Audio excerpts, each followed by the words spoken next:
team of both.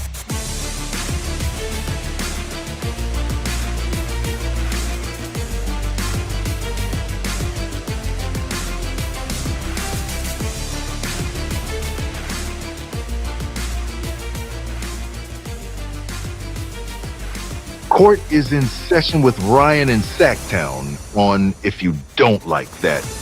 Now, Ryan in Sacktown. Oh, must be Rhino.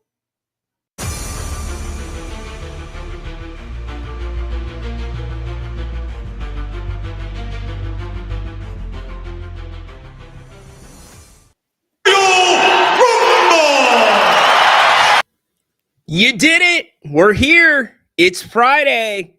We got Kings basketball back. A lot to talk about. Kind of a hybrid show. Usually Fridays, the Royal Rumble around here on the Kings court, meaning y'all can come in at any time at the end of the show. We can fill it up with like 11, 12 people. I think the max we've ever had was 9. We went straight Brady Bunch on it, but we've got a lot to go over. How about the national media crapping on the Kings again? Nothing new. Same story. What we've dealt with forever. We'll talk about that. Literally laughing at the winning streak. I get it.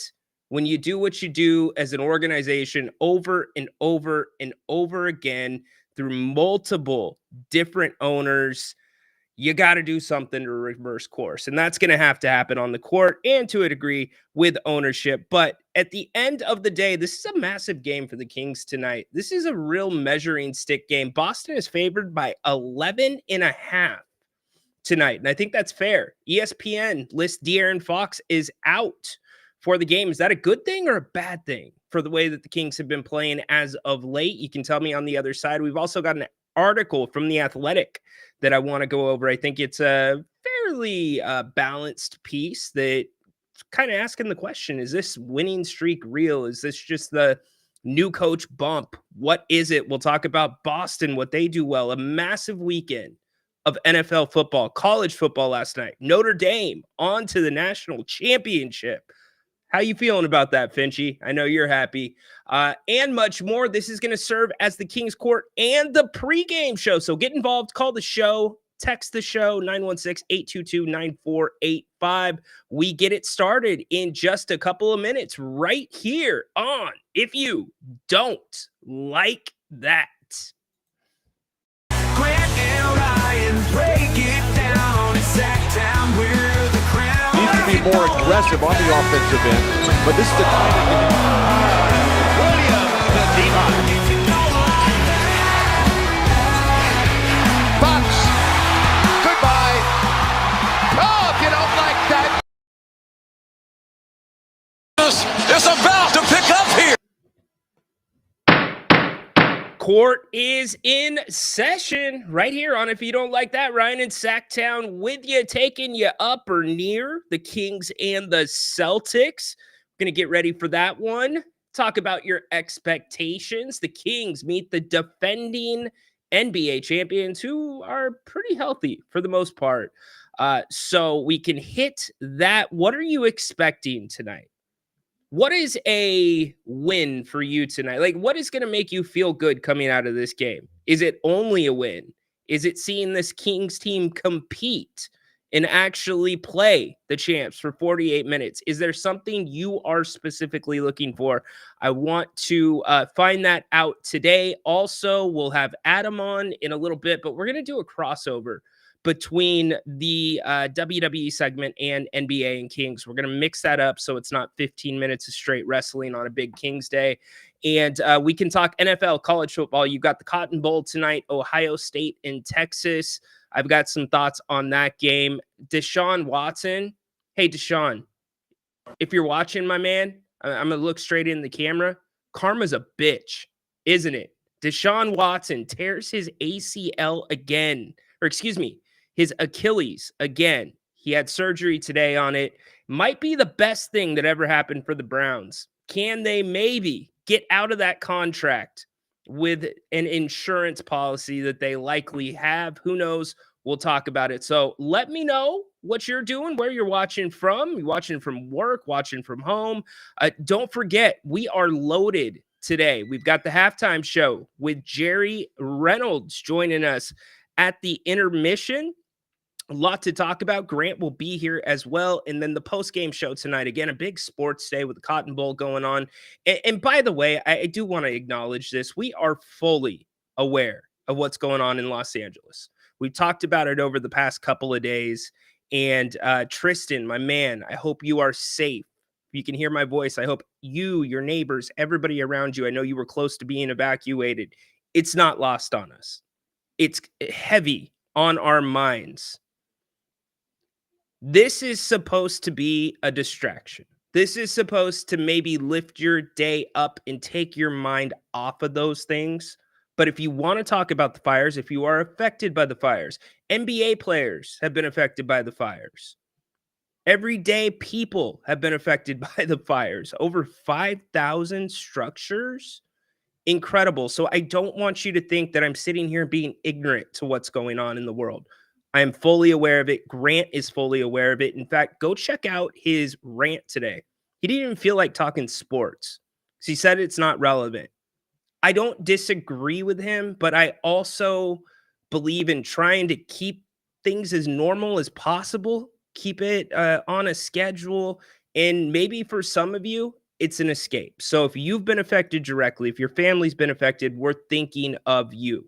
And we're praying for all of you. And look, I said it a couple days ago. Usually it's beat LA. The chant should be beat the LA fires right about now because it is terrifying. Absolutely terrifying. And most of you, if you live in California, you've been to LA or probably have been around that area. Completely different terrain. Completely different weather too. So anyways, we've got a full show. Want to hear from all of you. Thanks for checking in today. Let's check in with the chat. Jesus, Jesus Christ, my King. Hey, dude, I love it, man. Mine too. Amen.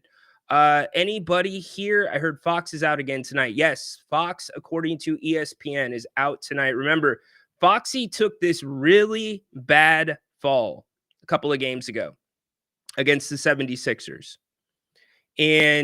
Or excuse me, not against 76ers, against Memphis. And it's really been a pain management thing. Structurally, things are fine, but you got to realize that can be a very, very sore injury. You almost wish that you broke something when you're dealing with a bruise like that. And Fox, he's not the thickest guy below the waist either in his hips and his glutes. So definitely bone on floor. That's not good. So he is out. MC, appreciate you, brother. Please give us a thumbs up. We greatly appreciate it. Thanks for being here.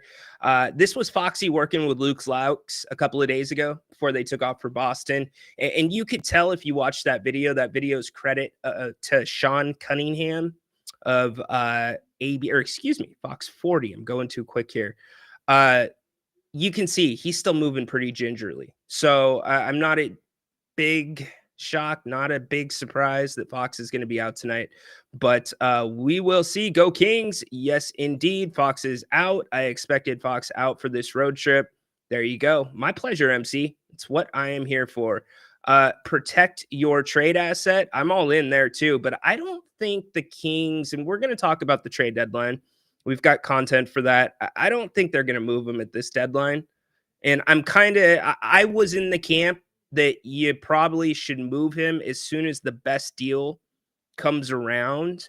But Jerry Reynolds made a really good point about waiting to move him until the offseason, or at least maybe at this trade deadline.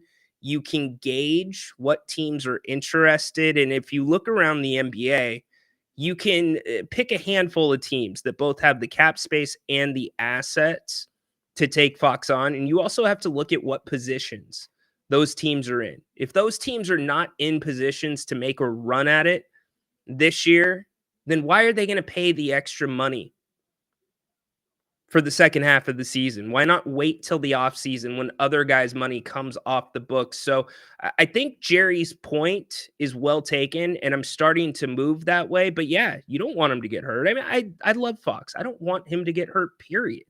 Even if he's not moved, it sucks. Especially on a play like that. That's the scariest play in basketball. And he did come down pretty much on the best part of his body he could have. Protect Yo Neck, Wu-Tang. I don't know that one. I'm not so cultured in like the 80s and 90s rap. I need to be better about that. Like my first rap memories. So we had a rule in my house. I was not allowed to have the CDs with the explicit lyrics logo on them. No go. Parents said you can't have them, but there was one loophole and one loophole only. That loophole was this: if somebody got me one of those CDs for my birthday, my parents would let me keep it. So what do you think Little Rhino did? Did Little Rhino not tell his friends and just hoped that he would get CDs like Bone Thugs and Harmony, Crossroads, Doggy Style, Snoop Doggy Dog? What do you think Rhino did? Hell yes, Rhino told all of his friends, all I want for my birthday is CDs. Load me up with CDs with the explicit lyrics logo because it's the only time I can get them. And it worked for one birthday, and the second birthday, my parents caught on. But yeah, my first memories of hip hop rap is probably like the Snoop, the Doggy Style CD. And I'm 40, so maybe I was late to the game. So I'm not so cultured in Wu-Tang, but I'll look that up. Kings are well rested. So are the Celtics. The Celtics have not played since Tuesday. Tin, the number to call is 916-822-9485. There's another small victory for me today. I did not give out my personal cell phone number, although I know that's probably going to happen at some point. I just hope that none of you pick up on that.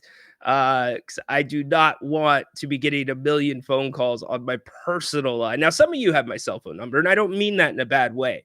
It's just there's, like 80% of you, I probably would not have a problem with you having my number. But then there's like that 20%. And the 20% ruin it for the 80% half the time. That's the percent that I'm worried about. But yeah, you can call 916-822-9485 if you want to hit the show up. You can also use the link that's in the chat or the QR code on the screen. Again, going through your chats. Let's see. Celtics are 11.5. We talked about that, my man. Sir 10. Love how you guys get together. If you weren't here for the show yesterday, I want to reset this really quick. I was in. Oh, there we go. There's the phone line. Here we go. First call of the day. Kings Court, welcome on. What's up? What's up? Is this 10? Yeah. What's up, 10? Yeah, let's talk. Oh, shit. This is Rhino? It's Rhino. Yo, I had to cuss because I heard you drop the bomb earlier. I did. And I don't mean the bomb in the airport. It's all good. Hey, things happen. But hey, check this out, Rhino. Yeah. I've been to a Boston game. Okay. Not even in Boston, though. It was in Sac. It was at the Arco. Yeah. But that shit was lit. And go Kings, man. I wore my Rondo to the jersey to the game. And later on, man, he got traded to my favorite. Can you imagine, like, me? I'm crying in my voice, man. He came to the Kings, and then he averaged league leading assists. Stop playing. Dude, Rondo. Or did he average or he total? I don't know. Rondo was just as important off the court when he was here in Sacramento. Dude was coaching people up. He's got like one of the best basketball minds. That's why he's the coach right now in like LA and all that. Yep. So he's doing well. He is good. All right, peace. All right, brother. Thanks for calling. Go Kings. Look at Tin kicking things off. Tin, keeping it a little bit clean. That's his brand. People are starting to get brands around here. His is dropping a bad word here and there. Really quick, though, I wanted to reset. I was in Stockton a couple of days ago for the Stockton Kings and the Valley Suns. I'm not going to go through the game, but I do want to go through this. I was talking with somebody in the organization. And really excited to catch up with them, whatnot. And it was a quick conversation, but they complimented the show. They watch the channel. They watch the game day coverage from time to time. They watch this show from time to time, but they specifically mentioned the community around the show. And that's all of you. That's like you. And that's what I hoped when we started, or I started the King's Court, that we would start to kind of get some regulars and y'all would start to get to know each other.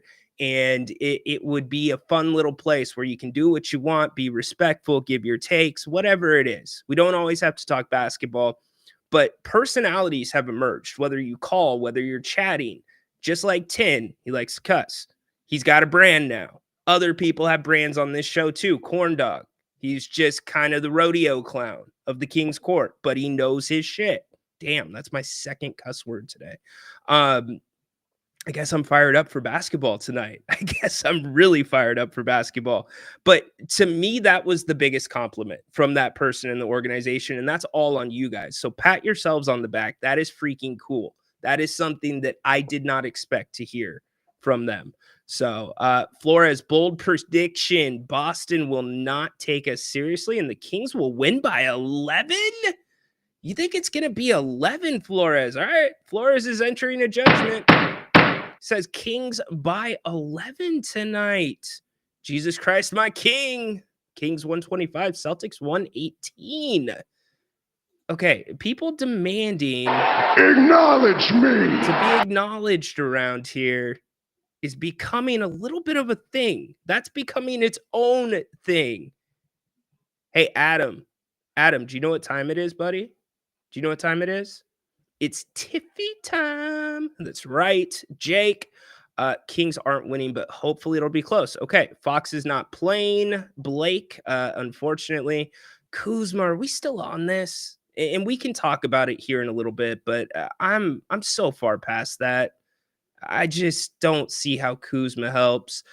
Joseph, scary times in LA, definitely one of the worst things that could happen. Yeah. It's you're running out of water in the fire hydrants. It's the terrain. It's the fact that you don't have seasons. It's the fact that these houses are built into hills.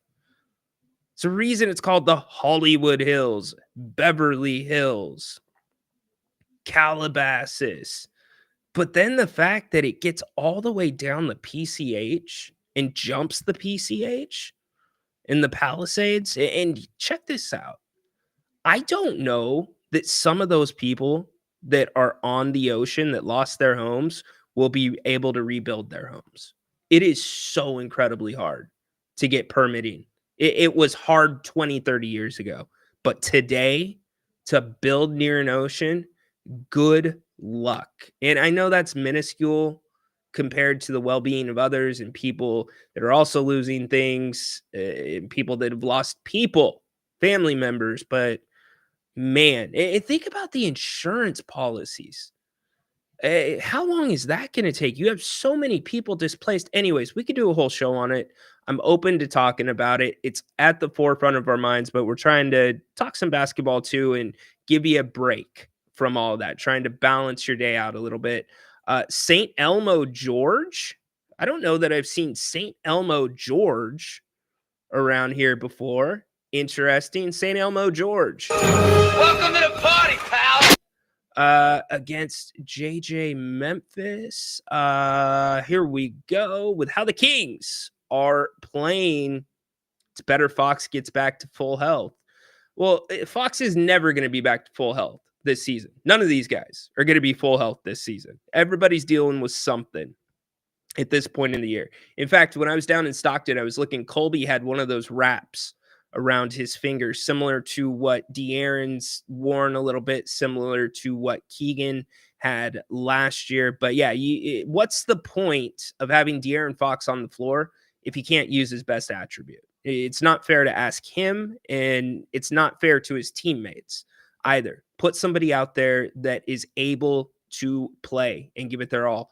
And when I mean give it their all, they're not injured, right? Dennis Fox is getting a super max here in sack. You're crazy. Dennis, I pulled this drop just for you, my man. What you just said is one of the most insanely idiotic things I have ever heard. At no point in your rambling, incoherent response were you even close to anything that could be considered a rational thought. Everyone in this room is now dumber for having listened to it. I award you no points. Dennis, you have to make All NBA first. You really think De'Aaron Fox is All NBA right now? Come on, Dennis. Dennis, take the purple goggles off, my man. I love you, brother, but take the goggles off. Be real. It is very unlikely De'Aaron's making All NBA. Very unlikely, especially with this team's record. No, not going to happen, I don't think. Fox should be traded this off season. Jonesy, what's up, dude? Be thankful. You live in Sacramento. No matter how the Kings do, shoveling like 5 inches of snow right now. There you go. I've always wondered if you live in a place with snow, and you know how some people have snow blowers, like, is it considered rude to blow your snow into your neighbor's yard? Because aren't you now making a bigger mess than for them? How's that work? What do you do with the snow, my man? What do you do with the snow? Kings by 4. All right. Ryan had dude starstruck. Who? You talking about 10? 10's not starstruck. He's a good dude. By 7, really fired up. I am fired up today, my man. The Kings are back in action. Tall order tonight. Yes, indeed. I'm with you there, Cam, instead of Kuz. Let me give you a different name. John Collins instead of Kuz. The only question is, can you get by? Can you get by the gatekeeper that is Danny Ainge and get a decent deal? I don't even think Fox is number 1. I agree in that De'Aaron, if he's going to win a championship, he's going to be a 1B. He's not going to be a 1A. He's not a number 1, in my opinion. If he was, you would have seen it by now. SGA is a number 1. Jalen Brunson's a number 1. Luka is a number 1. I just don't think Fox is. Hurts me to say it. Not trying to be a hater, but the numbers bear it out. In fact, we looked at the stats yesterday, y'all. This is for the season. Let me put this up really quick. Oh, wrong stat share as I get to the right one. Here we go. This is for the season, y'all. Look at the Kings' net ratings. Look at that. Those are their individual net ratings. Domas, 3.9. Keon, 3.8. Malik, 3.1. DeRozan, 2.2. Keegan, 1.9. Throw out Trey. Also throw out Doug's because they have not played the same amount of minutes. And then you find De'Aaron, 0.7. Net rating takes everything into account. It takes the things on the stat sheets that don't show up into account. That's why your boy Keon's a 3.8. So those that want to argue De'Aaron's a 1, he's a super max. Why isn't he at the top of that list? He should be. He's a super max. He should be at the top of that list. And in fact, he should be a couple points ahead of the next person below him on that list. And again, not hurting him. I just want everybody to take a balanced look at it. Take a step back with it. Furious, what's up? You just put your snow in your yard. Okay. All right. I can get with that. What's up, Donald? How you doing today? Welcome to the party, my man. Let's see. Dennis putting some more stats in. People agreeing with me. Okay. Let's talk really quick about the disrespect going around the national landscape. We'll look at some of the stats for the Boston Celtics. As we do, check out Brian Windhorst and his group talking about the Kings' latest run of 5 in a row. Listen to how casual this is. Listen to how it's almost like a joke, like it's little brother. Here's Brian Windhorst and the rest of the clowns. But anyway, Mike Brown got fired. Doug Christie took over, and they have won 5 games in a row. They had a double overtime win over the Heat, which they made a big comeback in. It was a really bad loss for the Heat on Monday night. Now, let me just go over these 5 wins. There are some asterisks. I was going to say that there's some interesting things here. they beat They beat Dallas without Luka. And Kyrie. Oh, Kyrie was out for that game too? Correct. So that one was kind of a rest night. All right. That was their first one. They beat Philly. Paul George played great in that game, but Embiid did not play in that game. They beat Memphis without Ja. No, Embiid did play, but they had a crazy comeback at the end after being down the entire game. Oh, he did play. Well, see, Yes, but they scored right. 15 straight to win the game after being down virtually the whole game. They blasted the Warriors without Steph. I believe he played in the game, but it was the second night of a back-to-back for Golden State. They played. I got all this wrong. Listen, when you're poo-pooing a winning streak, you should let the USWB read this. Listen, I think Steph did not play against Memphis the night before. Golden State won. Okay. It was the second night of a back-to-back for the Warriors. They got they lost by 30. And they lost by 30. And then they had this crazy. I know for sure Jimmy Butler didn't play on Monday. And Jimmy Butler didn't play against Miami in what was another crazy comeback. By the way, that's how the NBA views the Kings nationally. That's why you look at last year's voting for the awards and all-star nominations. That's why Domas wasn't even put on the all-star team by the coaches as an alternate, an injury replacement. That's why Malik was not sixth man of the year. It's like everything the Kings do, you got to put an asterisk next to it if you're the national media. However, when the Kings step in it, watch the hell out, because you're going to be the number one headline on ESPN.com.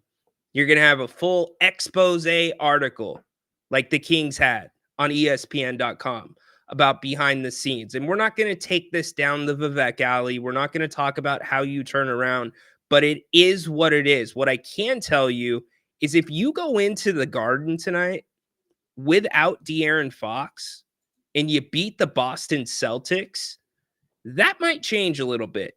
That might get you a little bit of respect nationally. That would be your sixth straight win, third straight without your number one. It's probably going to increase the chatter about, oh, is this team better with Fox, better without Fox? And it will at least put you back into a place where you can bring up the Kings in playoffs and play in talk. When you look at the West right now, the Kings are creeping there, especially with Golden State falling the way that they have. Here's the West right now for you.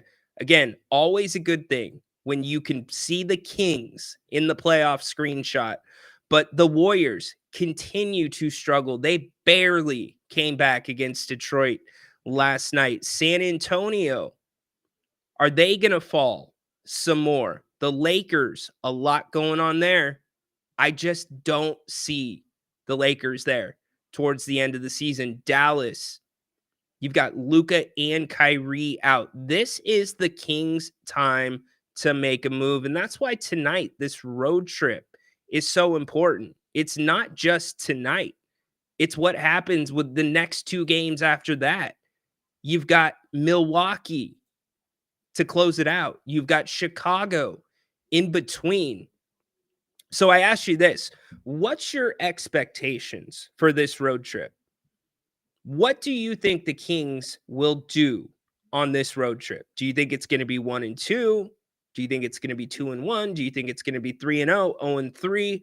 Where are you at on that? I've got my thoughts on it, but I want to get yours as well. Remember, you can call the show if you would like. I'll put the link back in the chat.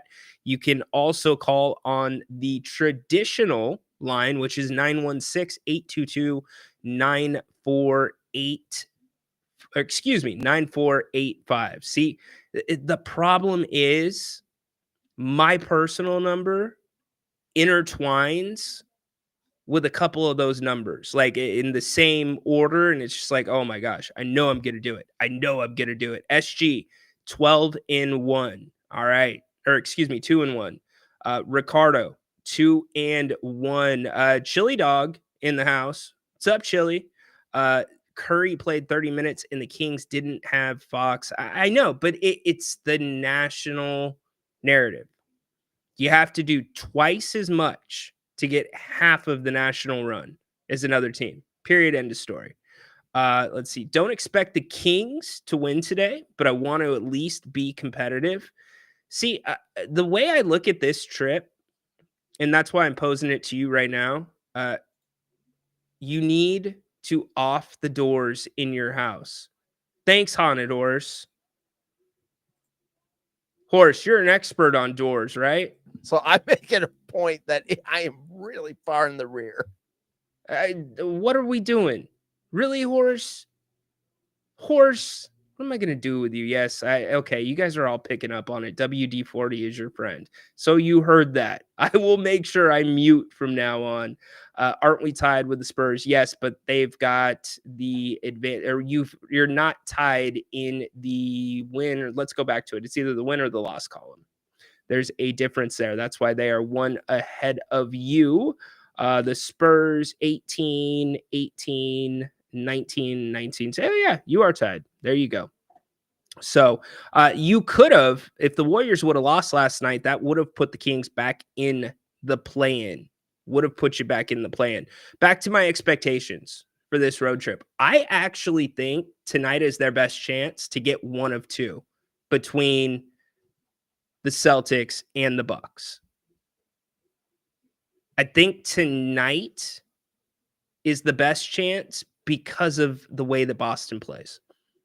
Boston sometimes gets lazy. Boston sometimes relies on the three. One thing that I've talked about at length in the entire season, I'm going to go to the Kings statistics right here. This will show it. Was the Kings defending the three. So this bottom column right here, 3-point attempts and 3-point percentage. You see the Kings are 28th in the NBA, meaning they are the second worst at defending the 3-point line in the league. But for the longest time this season, that 22 under 3-point attempts was like 28, 29. At one point, it was 30. So I had said, I don't care if you want to be the worst defending the 3-point line, just don't be the worst in attempts too. And slowly that number's coming down. What's happening is the Kings are now denying on the wings, which is much different than what they were doing under Mike Brown. They were trying to apply pressure in different ways. So I'll be interested to see what the Doug Christie game plan is tonight for the Celtics, seeing as they do like to shoot a ton of threes, 50 a game to be exact. But if you can catch them where they're not shooting the ball well, and the key to that, here's the other key to it. Domantas Sabonis needs to have a massive night defensively. For the Kings to have any shot tonight, this guy has to be on the floor. He cannot get into foul trouble, and you've got him guarding a couple of tough guards for him. You've got Porzingis out there, and then you've also got Al Horford, who will pull Sabonis out. So he has got to have a game similar to what he had versus Miami and Bam Adebayo. If he does that and Boston's not shooting the three ball well, I think there is a route for the Kings to win this. Now, that also includes the Kings shooting the three well. So it's going to be tricky, but I think tonight, because of the matchups across the board, both matchups are not good. The Celtics is not that much better than the matchup with the Bucks, but the Giannis thing is an issue. And I know the Kings have played the Bucks pretty good in the past, but Giannis just does not work with the Kings. And maybe Keegan changes that. Maybe Keegan has taken that next step defensively, and we just haven't seen it because he has not really guarded a superstar on that level yet this year. I mean, LeBron to a degree, but Giannis is right there. And the pick and roll game defensively for the Kings, making sure that they're able to navigate that with Damian Lillard, it's going to be tough, but I still think tonight is the best route for the Kings. Donald hopping back in the conversation. The Kings just need to get in their heads that they have to force everybody to put the ball on the floor. That's what they're doing to a degree. They are doing that. And you know, the other thing they're not doing is they're not trying to take charges, which is really interesting to me. Because remember the Mike Brown defense centered around charges. Keegan would do it all the time. Trey would do it all the time. And I love the charge. I love a good charge. I used to take them all the time. But the problem is if the refs are not calling them, because the refs are letting a lot of stuff go, the refs are letting these games remain physical for longer than they have usually. Thanks, Ash. Give us a thumbs up. We would appreciate it. Then if you hit the floor, the other team now has the advantage. It's 4-on-5 in the half court. So Doug Christie's saying, stay on your feet, stay vertical. And the other thing is the traps. The traps are now between guards. They're not pulling a big man out in the trap, which makes a big defense or a big difference. Chili Dog, Keon Ellis needs to start again when Fox returns. Or when he returns, Fox, Ellis, DeMar, Murray, and Sabonis. Yeah, I don't see the starting lineup including Keon Ellis, although I don't disagree with you that there's an argument there. Jerry talked about it the other day with us. The bottom line is Keon's going to play big minutes, whether he starts or not. You almost need to think about Keon Ellis as the reverse Malik Monk. Let that sit in for a second. You got to think of him as the reverse Malik Monk. When you thought about Malik Monk when he was the sixth man for so long for this Kings team, it was energy and offense. Well, Keon is going to be energy and defense as the sixth man, but I think he's going to play very, very similar minutes. Sabonis is going to have to, or he's going to have his hands full. Yes, indeed, he will. The Kings just need to get in there. We hit that one already. Jonesy, if you need Domas to have a monster night on defense, then just back it up. Oh my gosh. He had a great game against Bam. Be fair to the guy. Be fair to him. Come on. Kings don't do well against teams with size. You know what? They've done better, though. Rhino, what's your percentage for the Kings to win tonight? I'm going to say 35%. 35% that they win this one. Domas is going to hit some threes tonight. He should definitely hit the like button. Yes, please. That would mean a lot to us. Good for the algorithm.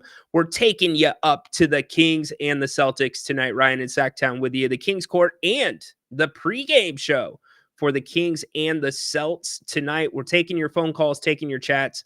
Lots to talk about. This dude that was talking junk about my front door, and I assume he's going to want to talk a little bit about football as well, is on hold.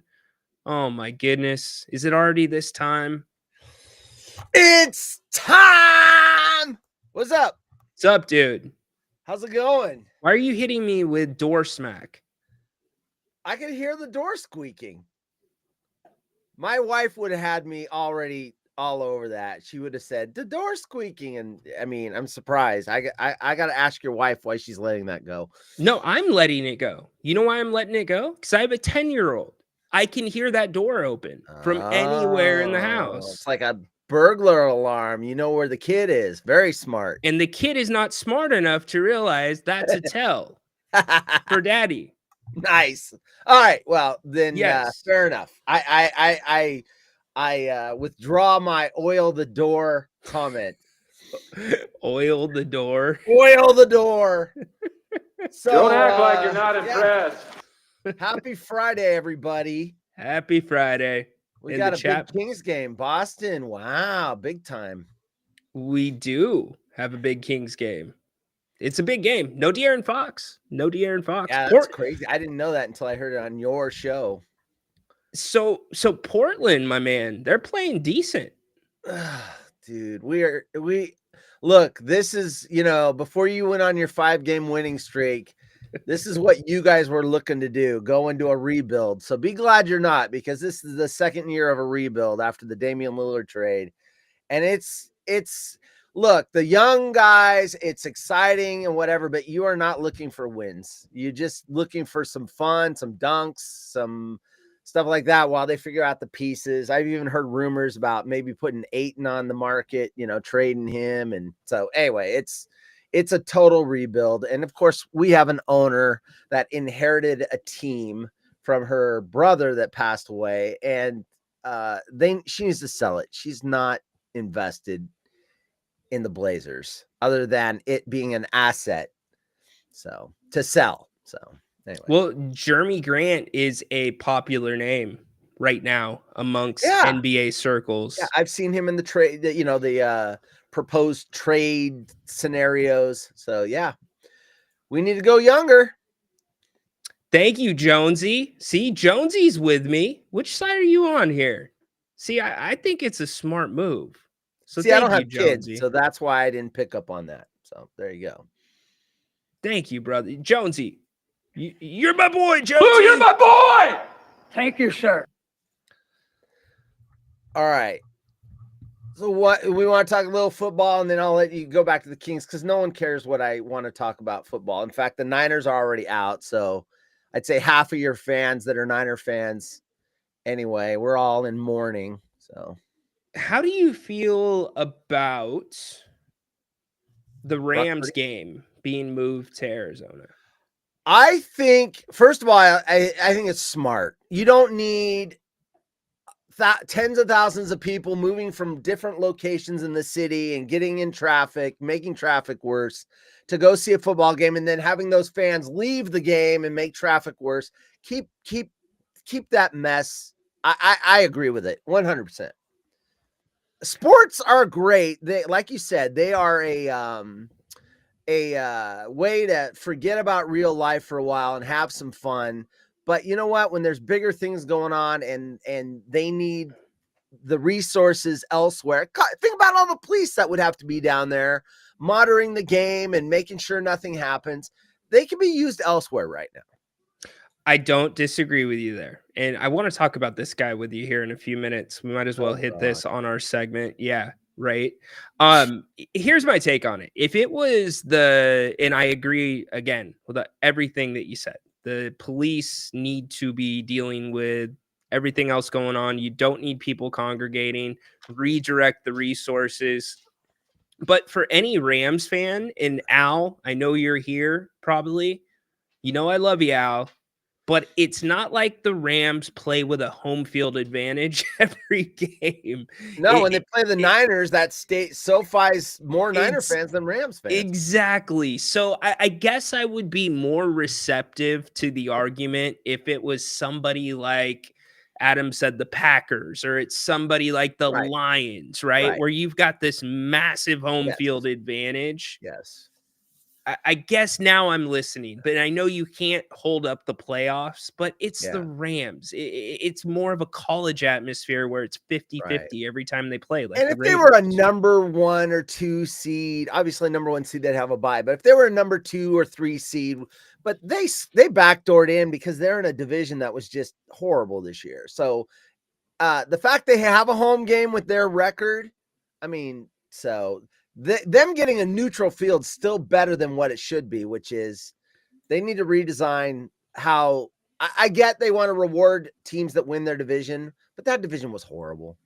And they're getting a home game. Come on. So then you're saying the same thing about the college football playoff, that the division winners should not get buys?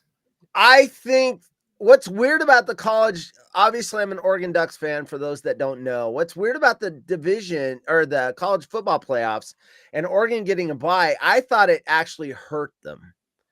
I would have rather had them play a home game. I've gone back and forth on this. I wish they would have lost to Penn State, had a home game at home, and then went to the Rose Bowl because I think they came out flat. I'm with you. Ohio State wasn't flat because they just had played a game the week before. So I think if you guys noticed, every team that got a bye lost. Well, and there's a bump too, that like playing at home postseason in college that never happens this time of year, holidays. Like, are you freaking kidding me? And Autzen Stadium is such an advantage. It's so loud there. It's incredible. The games there are awesome. I've been to a handful. They're just amazing. So. Drew Atler last night. Oh my God, what a terrible interception. What a bad decision. I know he was very upset after the game. I would be too. Notre Dame moves on, which I know Finchie's happy about. I am happy about that as well. But I'll say this: Notre Dame will get a better rank. What am I looking for? A better Nielsen number, what do we call it again? Rating. Than if it would have been Penn State, because either you like Notre Dame or you hate. I'm a hater. Hate Notre Dame. I like the coach. I do, but I don't like Notre Dame for lots of reasons. The fact that, oh, we're too good to have a conference. We're special. Yeah. Oh, blow me. And oh, they get their own TV deal and all this money, and they don't want to share it. Hey, they're snobs.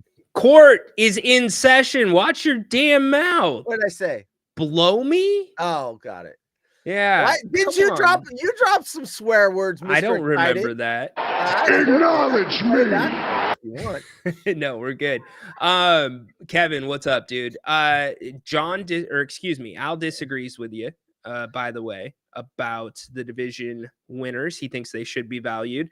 Let's talk really quick about Deshaun Watson. It's fair. Okay. Number one, this guy deserves everything that he's dealing with. Number two, the Browns deserve it too, for not only signing him the way they did, but sheltering his money in year one so he wouldn't lose a ton of it during suspension. You've got to think the Browns are hoping this guy never plays football again and they can put an insurance claim on that contract.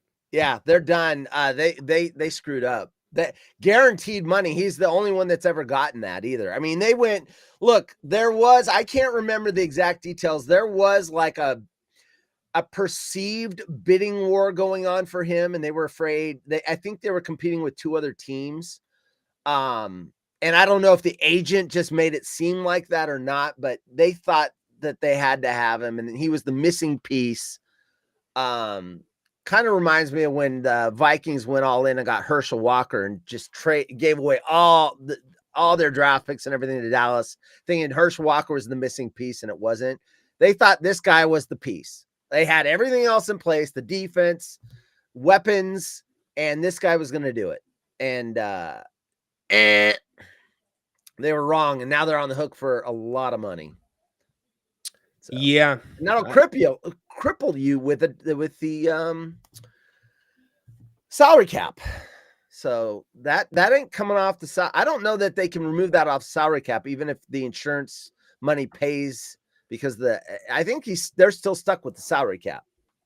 Yeah, the Browns, they proved, look, that's why that list of quarterbacks is just unreal that they've got. And I know it's a big thing amongst the fan base, but this guy should have never touched a football field again. Yeah. Period. Yeah. End of story. Yeah. Horrible shit. Yeah. So, that's enough of him. I don't even like looking at him right now. Yeah. Really quick, Dennis, what are you saying that the Niners got the number one pick, my man? I thought the Titans have the number one pick. They do. Brother. They do. Is he talking about their first round pick? I didn't see the comment. I'm pretty sure he said that the Niners have the number. Well, let's go. Niners got the number 11. Okay, I read your. Oh, there we go. That yeah. Okay. All right. My bad, 11 Dennis. is decent. 11, you can do some damage. I think we got Pearsall. I thought that was a good pick. I forgot where we picked. I forgot if we had someone else's pick. I thought we got him a little higher. Anyway, we might have got him down around the end of the first. But Pearsall, I think he's going to turn out to be really good. Really good, because I like how he plays in Shanahan's system. I think he'll be really good. I think towards the end of the season. Yeah, I think Dominic Pooney is going to be the one that you talk about from that draft for years to come. Fair enough. I'd love what he does. Well, I know the Lions getting his name's escaping me right now. Their current running back. They're God, I'm getting so bad with names. Anyway, he fell down, and when they took him, everyone was like, "Oh no! Oh my gosh, you reached for him!" And he had 4 touchdowns in that last game. I mean, the dude is a stud. So they did not overreach. They that was a smart draft pick for them, the Lions. Talking about Sonic, yeah, not Knuckles, Sonic. And I'm getting 55 years old. I used to always tease my grandma. She'd forget our names, the cousins. And it's starting to happen to me, and it's karma. Don't tease old people when they can't remember names.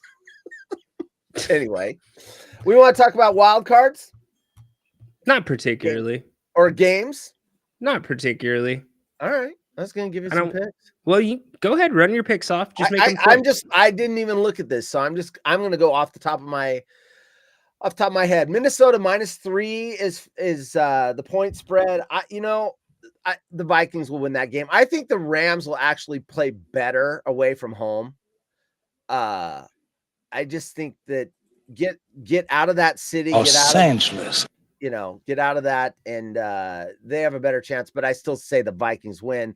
Although Sam Darnold sure didn't look good in the last game, so we'll see which Sam Darnold shows up. I would take the Vikings -3. Buccaneers, Commanders. Let's see, Tampa Bay's. That's interesting. Tampa Bay. If you would have told me about that game, granted they're a 3 seed, the Commanders are a 6 seed, but if you would have said Buccaneers, Commanders, I don't think I would have picked Tampa Bay as the favorite, but they're favorite -3. I'm going to go Commanders, even though Tampa Bay could win. I'll take the Commanders with 3 points. They might be a year away. I might be thinking they're better than they are, but man, they're a fun team to watch. And this is the time where Mayfield's going to miss having Goddard as another weapon. So Eagles, this 2 seed against the Packers 7 seed. Eagles -5.5. I'll go Eagles. I don't think the Packers are a threat this year. Let's see, Texans, Chargers. We got the Chargers -3. Texans are done. They if you watch their games the last 5 weeks, they're just done. Their offense stinks. Their quarterback is having the sophomore slump. So I'll take Chargers. Let's see, Ravens, Steelers. That's a hard one right there. Steelers are horrible right now because they don't have an offense. Russell Wilson is toast again.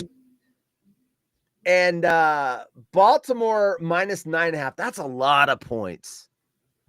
But I'll still take Baltimore -9.5. That's a lot of points. So that scares me, especially with a really good defense. But I say Baltimore gets that done. The Steelers just don't have an offense. If they get behind, they're going to get boat raced.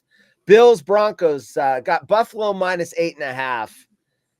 It's in Buffalo. The Broncos are decent, but I'll take Buffalo -8.5. There you go. All right. That's how I got it. All right. Here's what I'm going to say. If the Bengals would have made it into the playoffs, I think they would have made the AFC Championship. Yeah, the problem with the Bengals, though, is they still had a horrible, horrible defense. So any team that could get into a shootout with them had a really good chance of winning. But man, Joe Burrow's good. That team, if they can shore up that defense, that is a dangerous team. And well, they might lose Higgins. That would be another detriment to the team. So if they can find a way to keep Higgins and shore up that defense, they'll be dangerous next year. I don't think they will. I'm in 7-Eleven today looking for a snack, right? I'm going to treat myself. I'm on a diet. I'm like, you know what? I'm going to have a treat. So I go in the nut section looking for almonds and everything else. There's this new brand of like peanuts. One's like pickled flavored, whatever. It's called D's Nuts. No joke. There's a brand of peanuts called D's Nuts. And I'm like, oh my gosh, wait until your kid sees those. It took that long? It took that long, right? All right, dude. Right. See you later. Everyone have a good weekend. Good luck. Just go home. That's your home. Good luck, Kings. All right, buddy. Appreciate you. Haunted Horse talking some football. He's an acquired taste, Gary, but he is very popular on this channel. So thank you for bearing through it. Love us some Horse. We appreciate his time on the football. Are you going off the Yahoo point spread? I have no idea what Horse is going off of. Horse lives in his own little world. We're going to talk about this Athletic article coming up on the Kings in just 1 second. But before that, I want to remind you to get out to Bennett's this weekend for brunch. Got brunch at all 3 locations in the greater Sacramento area. Go to Bennett'sRestaurants.com. You can check out the full menus, prime cuts of seafood and steak. By the way, today, Happy hour, 2 to 6 o'clock. You can go watch the first half of the Kings and the Celts. Catch the happy hour. There's sips and some tastes. Also, Friday, Saturday, Sundays, they've got prime rib at night. Super good. Incredibly good. And if you're thinking about getting together with a group, whether it's going to be at home or at Bennett's, they can set aside one of their private dining rooms for you, or they can cater it for you and take care of everything. And let me tell you, that's the way you want to go. Don't take it from me. Take it from the owner, one of our good friends, Brian Bennett. I don't know about you, but if you're thinking about having a holiday party or a party of any kind, and you don't ask us to make our house smoked salmon, to grill our prime New York steak, to grill long stem artichokes, to make ahi pokey. What are you talking about? You're going to have a party and you're not going to call Bennett's to have them take care of you? My goodness gracious. Give us a call. We can make this for Easter. We can make it for Christmas. We can make it for anybody's. And you can do that by going to bennettsrestaurants.com. Get the numbers to the location. The West Side Grill, the newest of the three in Rockland, located in the Blue Oaks Town Center. Go give Bennett some love. We appreciate you going to check them out. All the feedback you've given us here on the channel, how much you enjoy it, and let them know that you heard about them here on the King's Court. If you don't like that, we've got their back. Don't forget to halftime, Jerry Reynolds right here with us on the channel. Post game, Grant will be with us as well. We'll be talking about the Kings and the Celts tonight. Coming up from Boston, no De'Aaron Fox in this one. Bennett's sponsored by D's. Here we go. Here we go. Thanks, Horse. Thanks, Horse, for your peanut story. Thank you for nothing. I'm going to walk this situation off, and I will see you later. Nothing to look at. Go back to work, everyone. Come on, Horse. Looks so bomb. Yeah, dude. I don't even know where I would be going first on that spread. I have no idea. Thank you, Gary. We always appreciate the feedback. Always appreciate it. Horse was going by ESPN spreads. So there you go. All right, let's talk about this Athletic article really quick. Gary, heads up, we are going to do a little bit of WWE in about 25 minutes, but it's going to have some crossover with the Kings. So we do it every Friday. Not going to divert from that, but we are still going to be taking you up to the Kings and the Celts. So plenty of Kings left on the menu for today. So the Athletic came out with an article yesterday that I thought was newsworthy. If I can pull that up really quick, still working with this new system. Here we go. So the NBA Look Ahead by Zach Harper. I thought it was a fair piece. I thought he laid out exactly what has been going on with the Kings. He gives you the stats. We've talked about the stats already. I don't need to read through those for you, but through the 6-game stretch, they're not bad. 5 of 6, 5 in a row for the Kings. And so the question that he asks is, can you poke holes in this good stretch? And he says, let me try. When you're looking at a successful schedule, you want to, or a successful schedule, you want to poke holes in it. You look at the opponent first. The Lakers only lost. Mavericks, Sixers, Grizzlies, Warriors, and Heat, all formidable opponents most nights, but maybe they haven't had the best level of opponent you would expect with those names. And he goes on to lay out who else was out. We all know who was out in those games. But the bottom line is every team, every night has somebody out. The Kings playing a team without one of their best players is nothing new. It's been going on during their 48-win season, their 46-win season last year. And the Kings also, if you want to poke a hole in there, they were without their best player for 2 of them, right? Or to many, their best player in De'Aaron Fox. So he asks, what is real from this stretch? Winning 2 of those games, even against struggling opponents like the Warriors and Heat, without your best player is significant. And from the eye test alone, the Kings look like they may have been playing, or they're playing harder. Maybe that would have happened under Brown anyway, but it's happening under Christie. Sometimes a change in a coaching voice does the trick for a team stuck in a rut, which the Kings were during that 5-game losing streak of home games. Whatever sparks a change in execution doesn't matter as long as the progress is sustainable. And I think that's why going into tonight in Boston, that's the big question. You're seeing a team basically at full strength. You're still not at full strength, but I don't think the Kings should be using that as an excuse. If the Kings get blown out by 20 or 25 points tonight, I don't want to see anybody on the post-game show saying, oh, it would have been different if they had De'Aaron Fox. Not after the 5 games this team's ran off together, especially the last couple without him. So let's see. He goes on to say, we know this Kings team is better than what it was showing, which is true. The numbers said they were underachieving regardless of injuries and the rotation at the time. Christie has them playing a lot more like that through the early parts of the tenure. Finding that extra motivation and inspiration could be key. Okay, so a lot of talk about motivation and inspiration. You heard Malik Monk say Doug Christie was a player. Okay, I don't buy into that totally because there's good coaches, great coaches that have not been players. But what I do buy into is the communication part of it. Malik said he knows how to talk to us. And it's clear that Doug knows how to talk to them. And it's clear that they are willing. They trust what Doug is asking of them. They believe in what Doug's asking of them. Maybe that was part of the disconnect before. You know how it is. If you're working at a job, you got to think about this. This is their job. This is their occupation. And I know they get paid a lot more money than you and I do for what we do. And it's on a much more public level than most of our jobs. But it's their job. So it's really hard to do your job at times if you're being asked to do things that you don't agree with.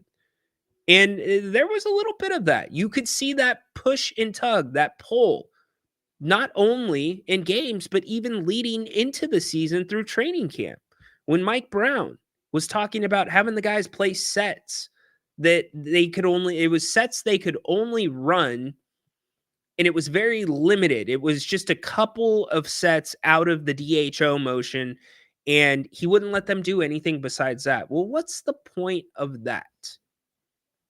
I get you don't want to put your entire playbook out there, but it's no secret that most teams in the NBA run pretty much the same general schemes with a couple of different tweaks depending on who you have as your best players. So that's why the preseason in the NBA and the preseason in NFL is so much different. You can't compare the two. So he goes on to talk about the games on the radar. He's got the Houston game coming up, the Memphis game coming up later this week. Also, the Houston game coming up after the road trip when the Kings return home. And he really lays out a balanced case. If you haven't taken a deep dive into the numbers with the Kings, and we've done it, we did it the last 2 days, I would go check this article out. You don't even have to read the entire article. In fact, you can just read like the top page or two, the first page or two, because it literally lays out point by point what's changed in the 6 games by the numbers, the most important numbers.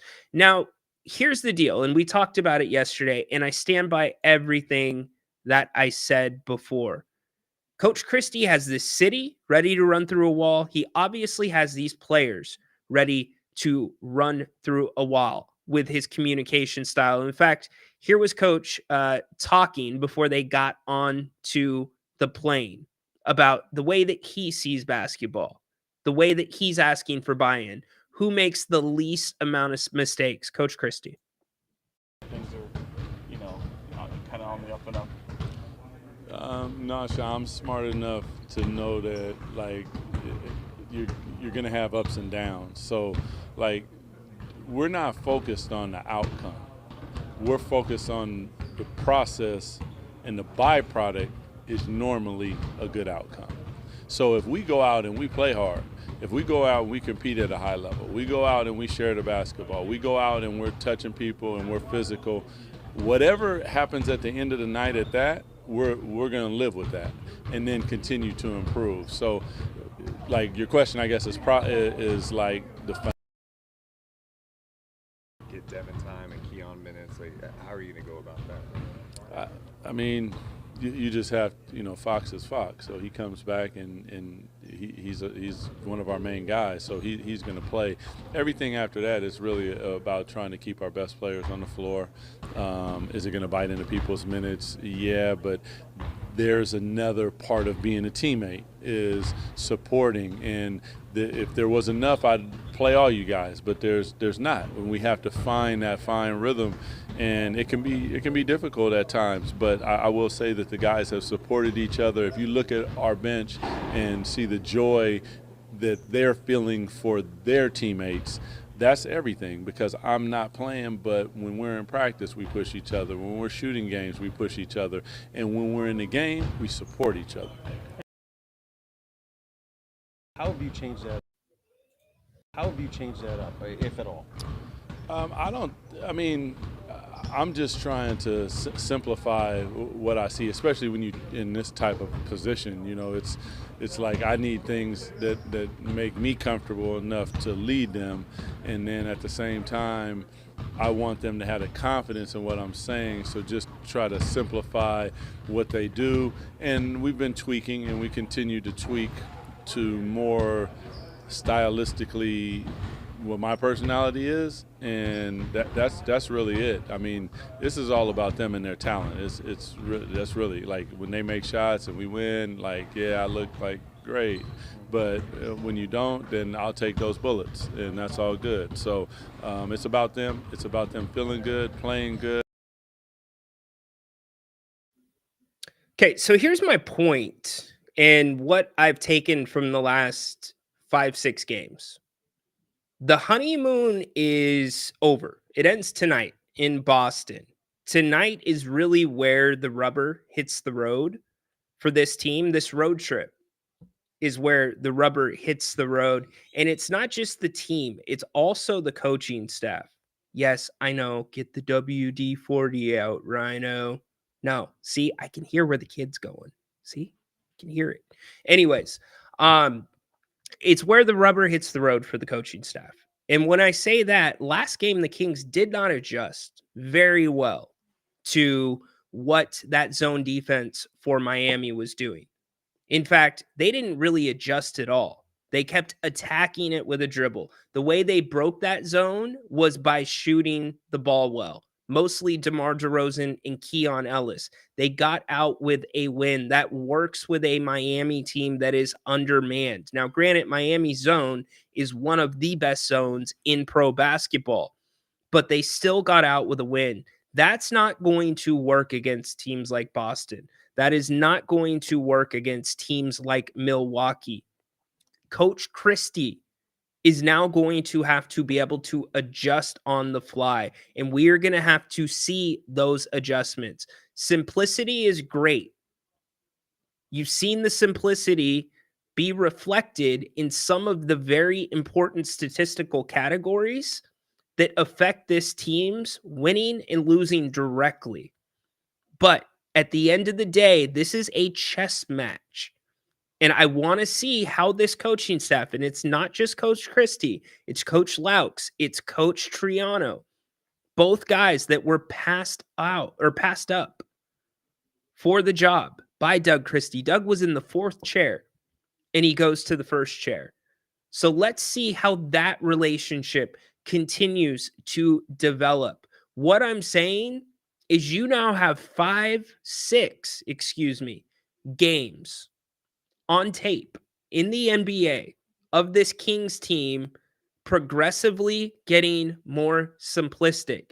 And as it went along, they continued to implement different little tweaks here and there coming into the game in their game plan, not so much during the game.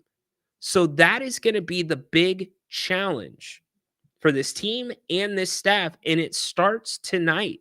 That is what I am looking for. What is it going to look like when this team hits some adversity? The NBA does not sit by idle. Just like we've seen very good teams take very big risks to continue to improve. Could name a number of them right now. Not going to go through the list, but you have this new quote unquote style on tape.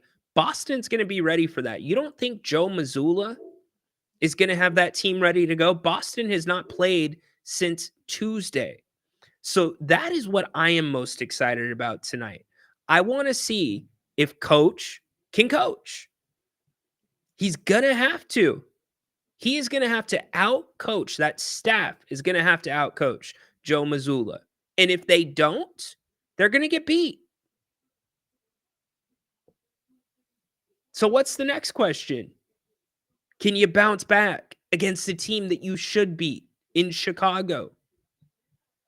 And then, can you go take on Milwaukee with an aging star and a star in his prime, a superstar in Giannis? It's going to be really interesting. So what's all your takes on it? What do you think? Here was Keon Ellis, by the way, talking about the Boston matchup. Yeah, I mean they're a great team, defending champs obviously. So we know it's not going to be easy going out there and trying to get a win on their court. But I mean the way that they play, you know, they're going to shoot a lot of threes, going to space you out. They don't play like a lot of teams, so you know, it'll be something different. And you know, I think we just have to, you know, come out the same way we have during this little run we've had, and get off to a good start to give ourselves a chance. You guys see a lot of things throughout the NBA season. Basketball can change so quickly. To go on a skid like you did and not turn it around so quickly like that, does that even take you guys by surprise to see it turn around so fast? I don't know, honestly. Like, I couldn't really say. I'm really just more so game by game with it. I mean, when you look at it, it is crazy. I don't know how many we lost in a row, but to go from that to winning this many in a row, yeah, you kind of just wonder, like, what was the disconnect and, you know, what was going wrong. But, yeah, I don't know. I'm just kind of trying to stay in the moment, and then, I mean, we're winning right now, so. So there was Keon on tonight's matchup against Boston and the Celtics. A lot of you think the Kings are going to win this one. I don't disagree. I think they've got a good chance at pulling this one out. Donald, I've questioned a few of DC's offensive coaching, but the defense looks better ever since. Flores, the Kings don't have a style. That's hard to plan for. Offensively, that comment is closer to accurate than it is defensively. There are tells about what the Kings are doing a little bit different defensively. I don't want to like completely point them out, but there's a couple of tells. And Joe Mazzulla, if I can see them, then I can guarantee an NBA staff can see them. An NBA scout can see them. The one specifically denying on the wings. The weak side denial. Most times you have your guy in help where he's seeing man and ball. He's sagging off of his man if he's on the weak side, which means the ball is not on his side of the court. The ball is on the other side of the court. They're going into early denial, which they weren't doing before. The other thing that I would tell you they're doing is when they're trapping, I'm not going to tell you where on the court, but the trap is predicated based off of places on the court, and you can see that. And there's a green light to go with that trap when this players see fit, and it's worked pretty well because they're doing it in the right spots. You know, under Mike Brown, they would sometimes come and trap right at the three-point line. Well, that doesn't make any sense. That's a pretty easy pass to make, or it's an easier double to split. And if you do split it, you're right there at the lane already with the size of these guys. It only takes a couple steps to get into the paint, one dribble. So picking spots on the court, strategic spots on where you may trap, that is really smart. And then also using a big man to kind of roam as opposed to using a big man to trap, because there's two thoughts of thinking when it comes to that. You put the big on the trap because it's harder to make a pass. They've got a longer reach. They're bigger, right? But they're not as quick. It's easier to split that. So that's why you would maybe want a guard out there instead. The Kings have chose to go with 2 guards, which I love. The Kings are number 1. Check this out. In this 5-game winning streak, they are number 1 in the NBA in defensive rebounding percentage or efficiency, which means 77% of the time they are getting the defensive rebound. They're not giving up as many offensive rebounds. Teams are one and done, which is huge in this NBA. Absolutely huge. What sent you home 2 years ago in the playoffs? Offensive rebounds. Third quarter, Looney, offensive rebounds. Draymond Green, offensive rebounds. And a lot of that is because you don't have the bigs as spread out anymore. The bigs are down low. And also give a huge tip of the cap to Devin Carter. That kid can rebound for a guard. And he can guard multiple positions. Devin Carter, to me, is your wild card to win this game tonight. Devin Carter, and it's not offensively, it is defensively. Devin Carter may be that guy that can go out. Defensive rebound is so what's I? That's a sign of better defense. Defensive rebounding, 100%. It's one and done. Your guys are boxing out. But Devin, because the Celtics are going to run some really tricky pick and roll and put you into some really awkward matchups tonight, having Devin on the court, he with his length, that 6'9" wingspan, and his physicality, that might be able to push them out. Chili Dog, defensive rebounding is so important. It is. Again, they are number 1 in the NBA in this last 5-game stretch in defensive rebounding. In fact, let's go over some of these numbers, and then we're going to get to Adam really quick. We'll go through your chat as well, and then we'll go to Adam and do our Kings WWE segment. So in this last 5-game stretch, Kings points are up 6.5 points. You have 6 players averaging double digits, which is more than you have for the season. You only have 5 players averaging double digits. As we go through these, why don't we look at the Kings statistics for the season as well? That will help you out. So here's the Kings numbers on the season. So in this 5-game stretch, points up 6.5. You have 6 players that are averaging double digits. You're turning other teams over 3 more times during the game, which is huge. Good for pace. Your offensive rebound or your offensive rating is 5th in the NBA. Defensive rating is 4th in the NBA. That's pretty damn good over those 5 games. And here's the big one for me. You're 4th in possessions in the NBA over these last 5 games. You've had 523 possessions. What that tells me is the Kings are playing with great pace. That also tells me that they're getting multiple shots. That also tells me that it's actually up twofold. You know why it's up twofold? Because they're maintaining the same free throw attempts. When you get fouled, that shot attempt does not go towards your shots.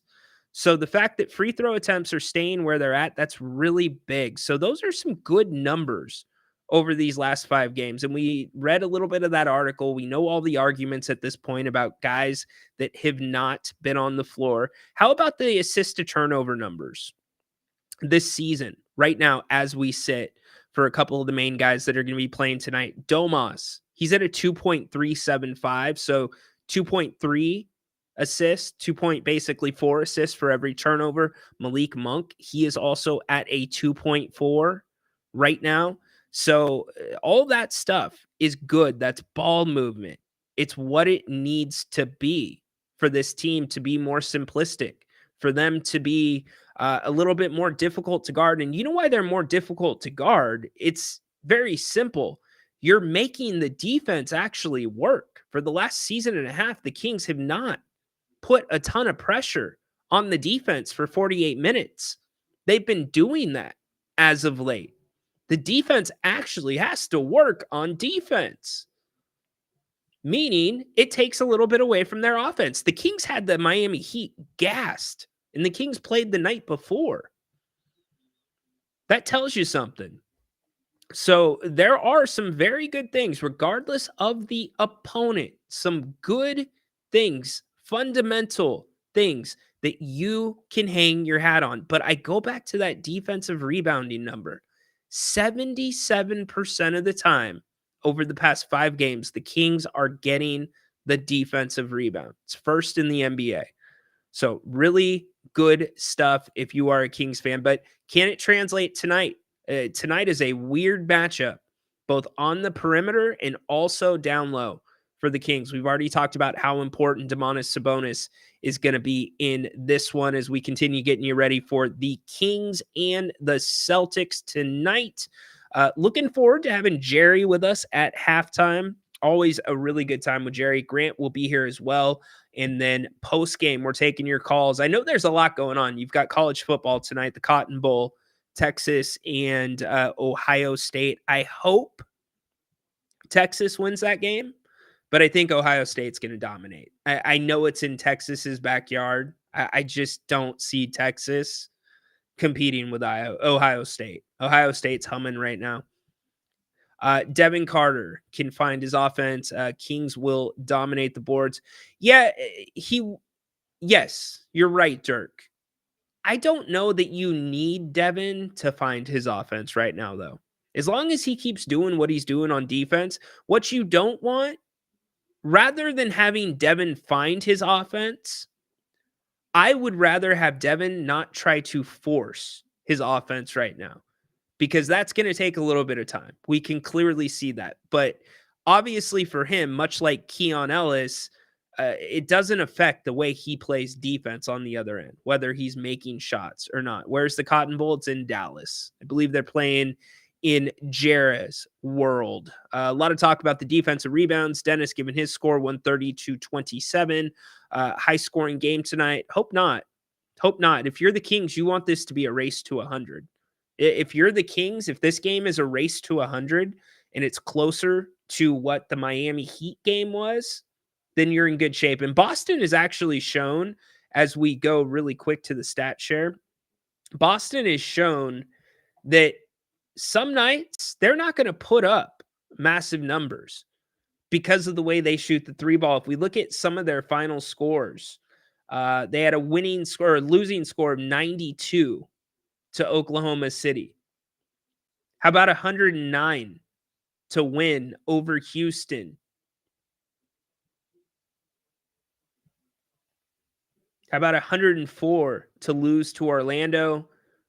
142, that's a night they're hitting their threes. 114 in a loss. Damn, 71 for Toronto in a loss. That's terrible. What I'm saying is, look, their last 2 games, they've scored 116 and 92. If it can be a race to 100, it's going to benefit the Kings. It's going to benefit them greatly. That means that it is grinding it out. I have a question. We got that. Very good. High scoring game tonight. All right. Patrick, what's up, dude? Off the clock. Welcome in. Getting you ready. Acknowledge me. For him to get minutes, I think you will. You talking about the offense? Yeah. I see your argument, Dirk. I think Doug, though, that's the difference about... I talked to somebody about the whole situation with Keon Ellis not too long ago. And what was it that just was not technically clicking for Mike with Keon? And I don't think it's a secret. Keon had not a great preseason. I thought he did not look very good there. And I think Keon expected to start. That's just my take. I think Keon thought that was going to be his starting job. But somebody said in some ways, Keon Ellis is much like Davion Mitchell in that you got to give him a little bit more run to keep getting the best out of him. But if you give him some more run, it will keep getting better when it comes to the defense. And they pointed out the stretch, and this was actually something that made a lot of sense to me.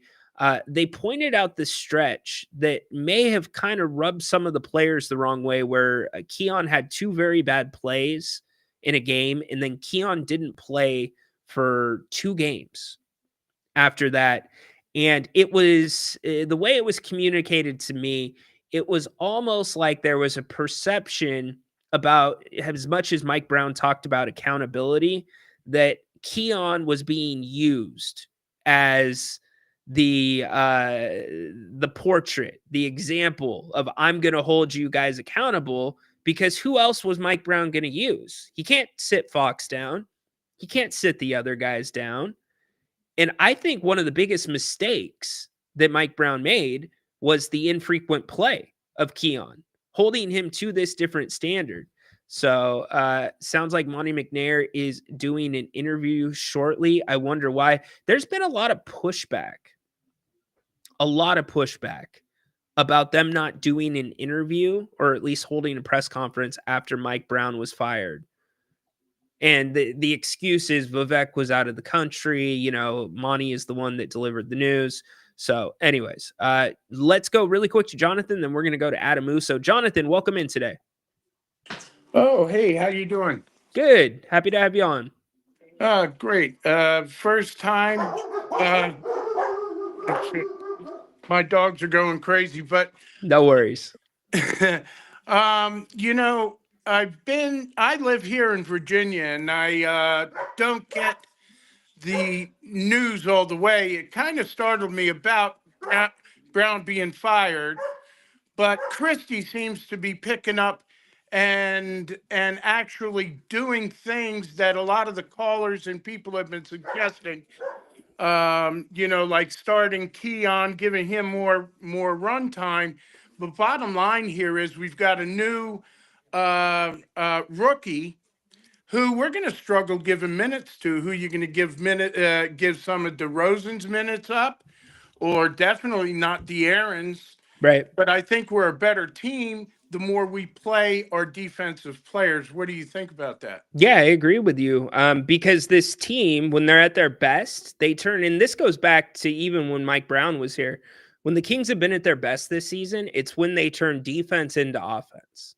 And that starts on the defensive end. I think really where you're going to see minutes reduced, it's going to be Kevin Huerter.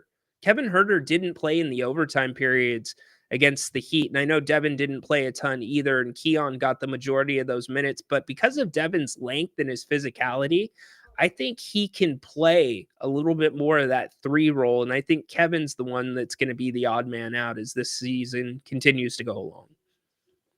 I agree with you completely. But always we're looking at, you know, finally we have defense here, or so-called defense, you know, with the new pickup of Carter and having Keon. And there is still a problem with, you know, them being able to, teams being able to penetrate our paint quite often. Yeah. And a lot of times I'm watching, it drives me nuts, is that all you got to do is, you know, defend somebody taking a 3, and nobody's making a move to guard the paint or the 3-point line. It drives me nuts watching these guys. I hear you. The 3-point line's been a little bit better, though. We've got to give them some credit. They've dropped the attempts down, but it's going to be a work in progress. This team was never built to be a defensive team, but you're seeing Doug Christie play to their strengths defensively. And at least in the last 5 games, it's bared out in the numbers that we've talked about. But I don't know about you. I think tonight's a major test it's the reigning NBA champions. It's the Boston Celtics. Yeah, that's for sure. And it would be great to see the Kings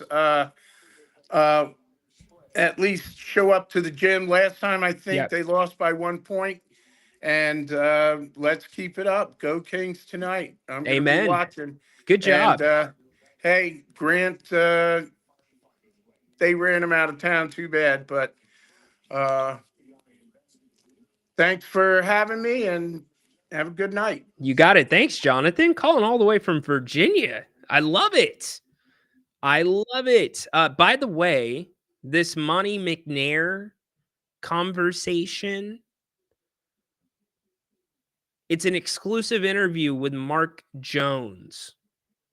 4 p.m. It's not a press conference. It's an interview with Mark Jones. Curious timing.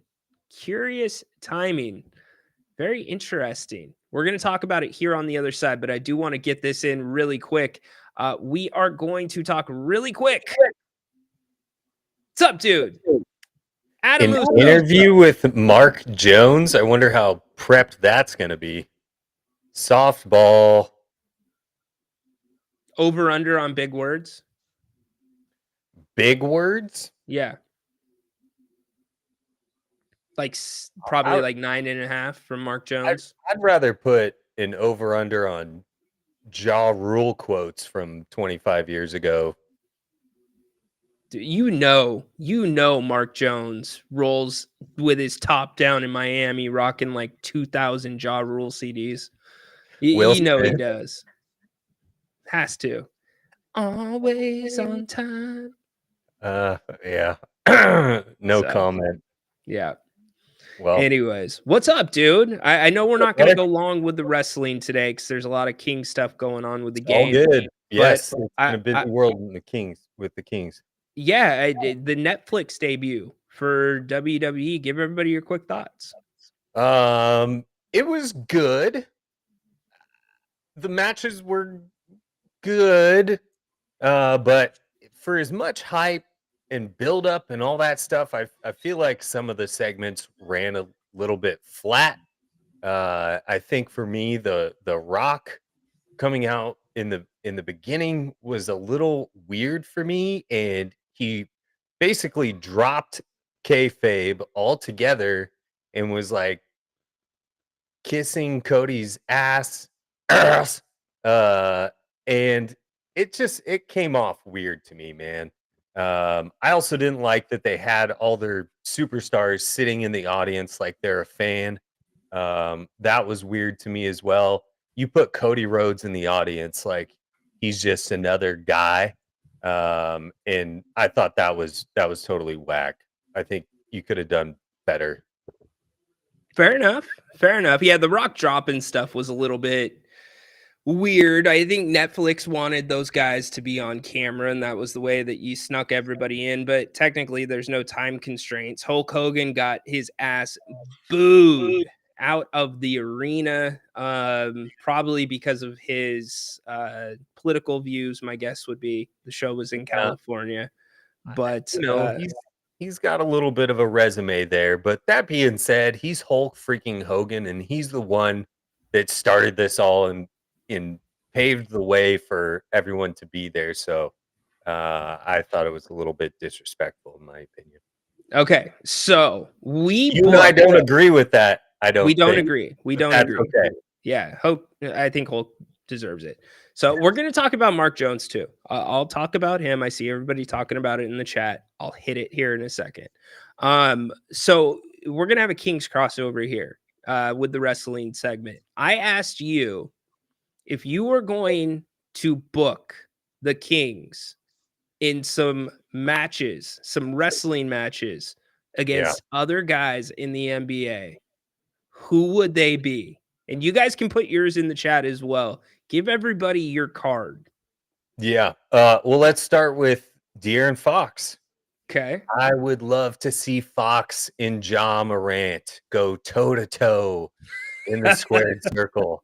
I think those guys, every time they play each other on the court, they always kind of elevate each other, and they're out there to prove which one's better. So I would love to see those two go at it. I don't mind Fox and Ja Morant. If we had to put a stipulation on it, what would it be? Like I don't know. An all NBA contract on a pole match. yeah, a ladder match or something like that. Yeah, okay, we got that one. All right, what's your next one? Go for that one.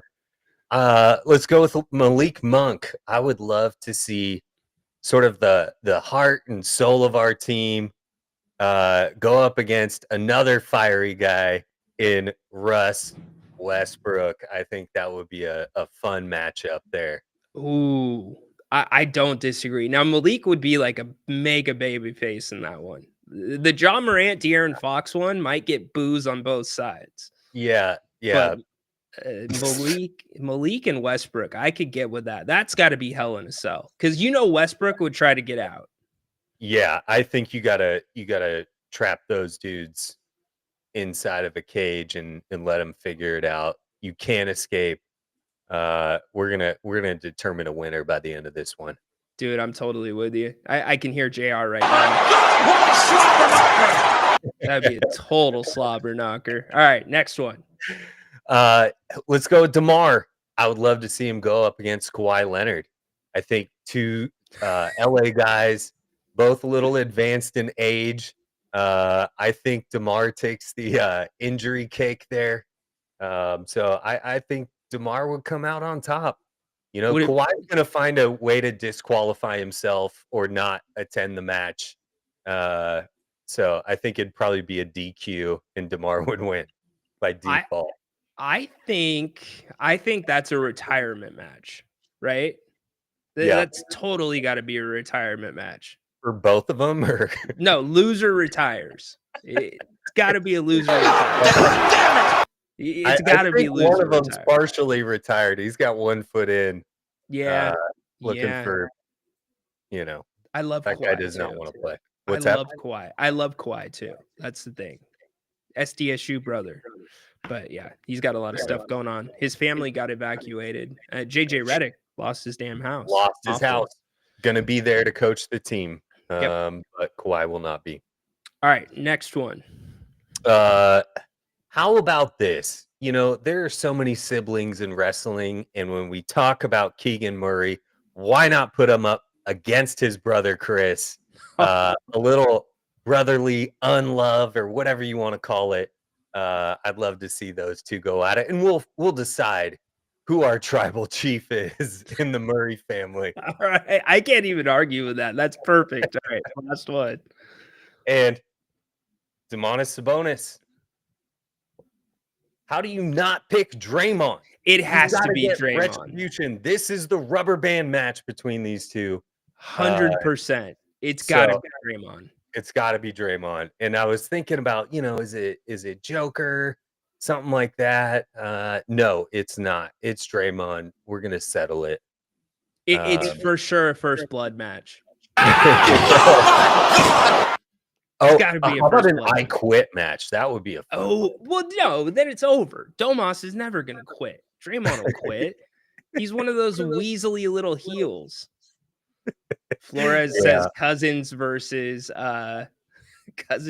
Green. Yeah, I would take Green on that one, because he might have the size, but I don't know he has the heart. I don't know, man. Cousins would have the brass knucks in his pocket. Yeah. Okay, what about Willie Cauley-Stein versus? Yeah, right. Oh my gosh. Good stuff, man. Way to kill it. We did some crossover today. You're the man. Adam, our wrestling expert, here on a Friday. Mix it in the Kings. We'll have to come up with some more of these here in a little bit. That's good. Yeah, someone brought up last week, who would you compare Kings roster to the wrestling roster? And I like that. And I'd probably go Fox is like a Drew McIntyre or Kevin Owens. Fox is like a Drew McIntyre, Kevin Owens. Yeah, I could see it. Disgruntled, all the talent in the world. Is Fox closer to a CM Punk? That's a good question. I think you could make that argument. I don't see anything wrong there. I kind of feel like Malik is like an MJF, and I know you don't know much about AEW. Yeah, but he just the people like him because he just speaks his mind. So yeah, good stuff. We could go all day on these, man. So, good. All right, brother. Be well. All right, thanks for coming on the show today. Appreciate you. Later, gang. Adam, our WWE correspondent, knocking it out of the park. We go right to Dirk. Dirk, what's up, man? Yo, happy Friday. Yo. Happy Friday.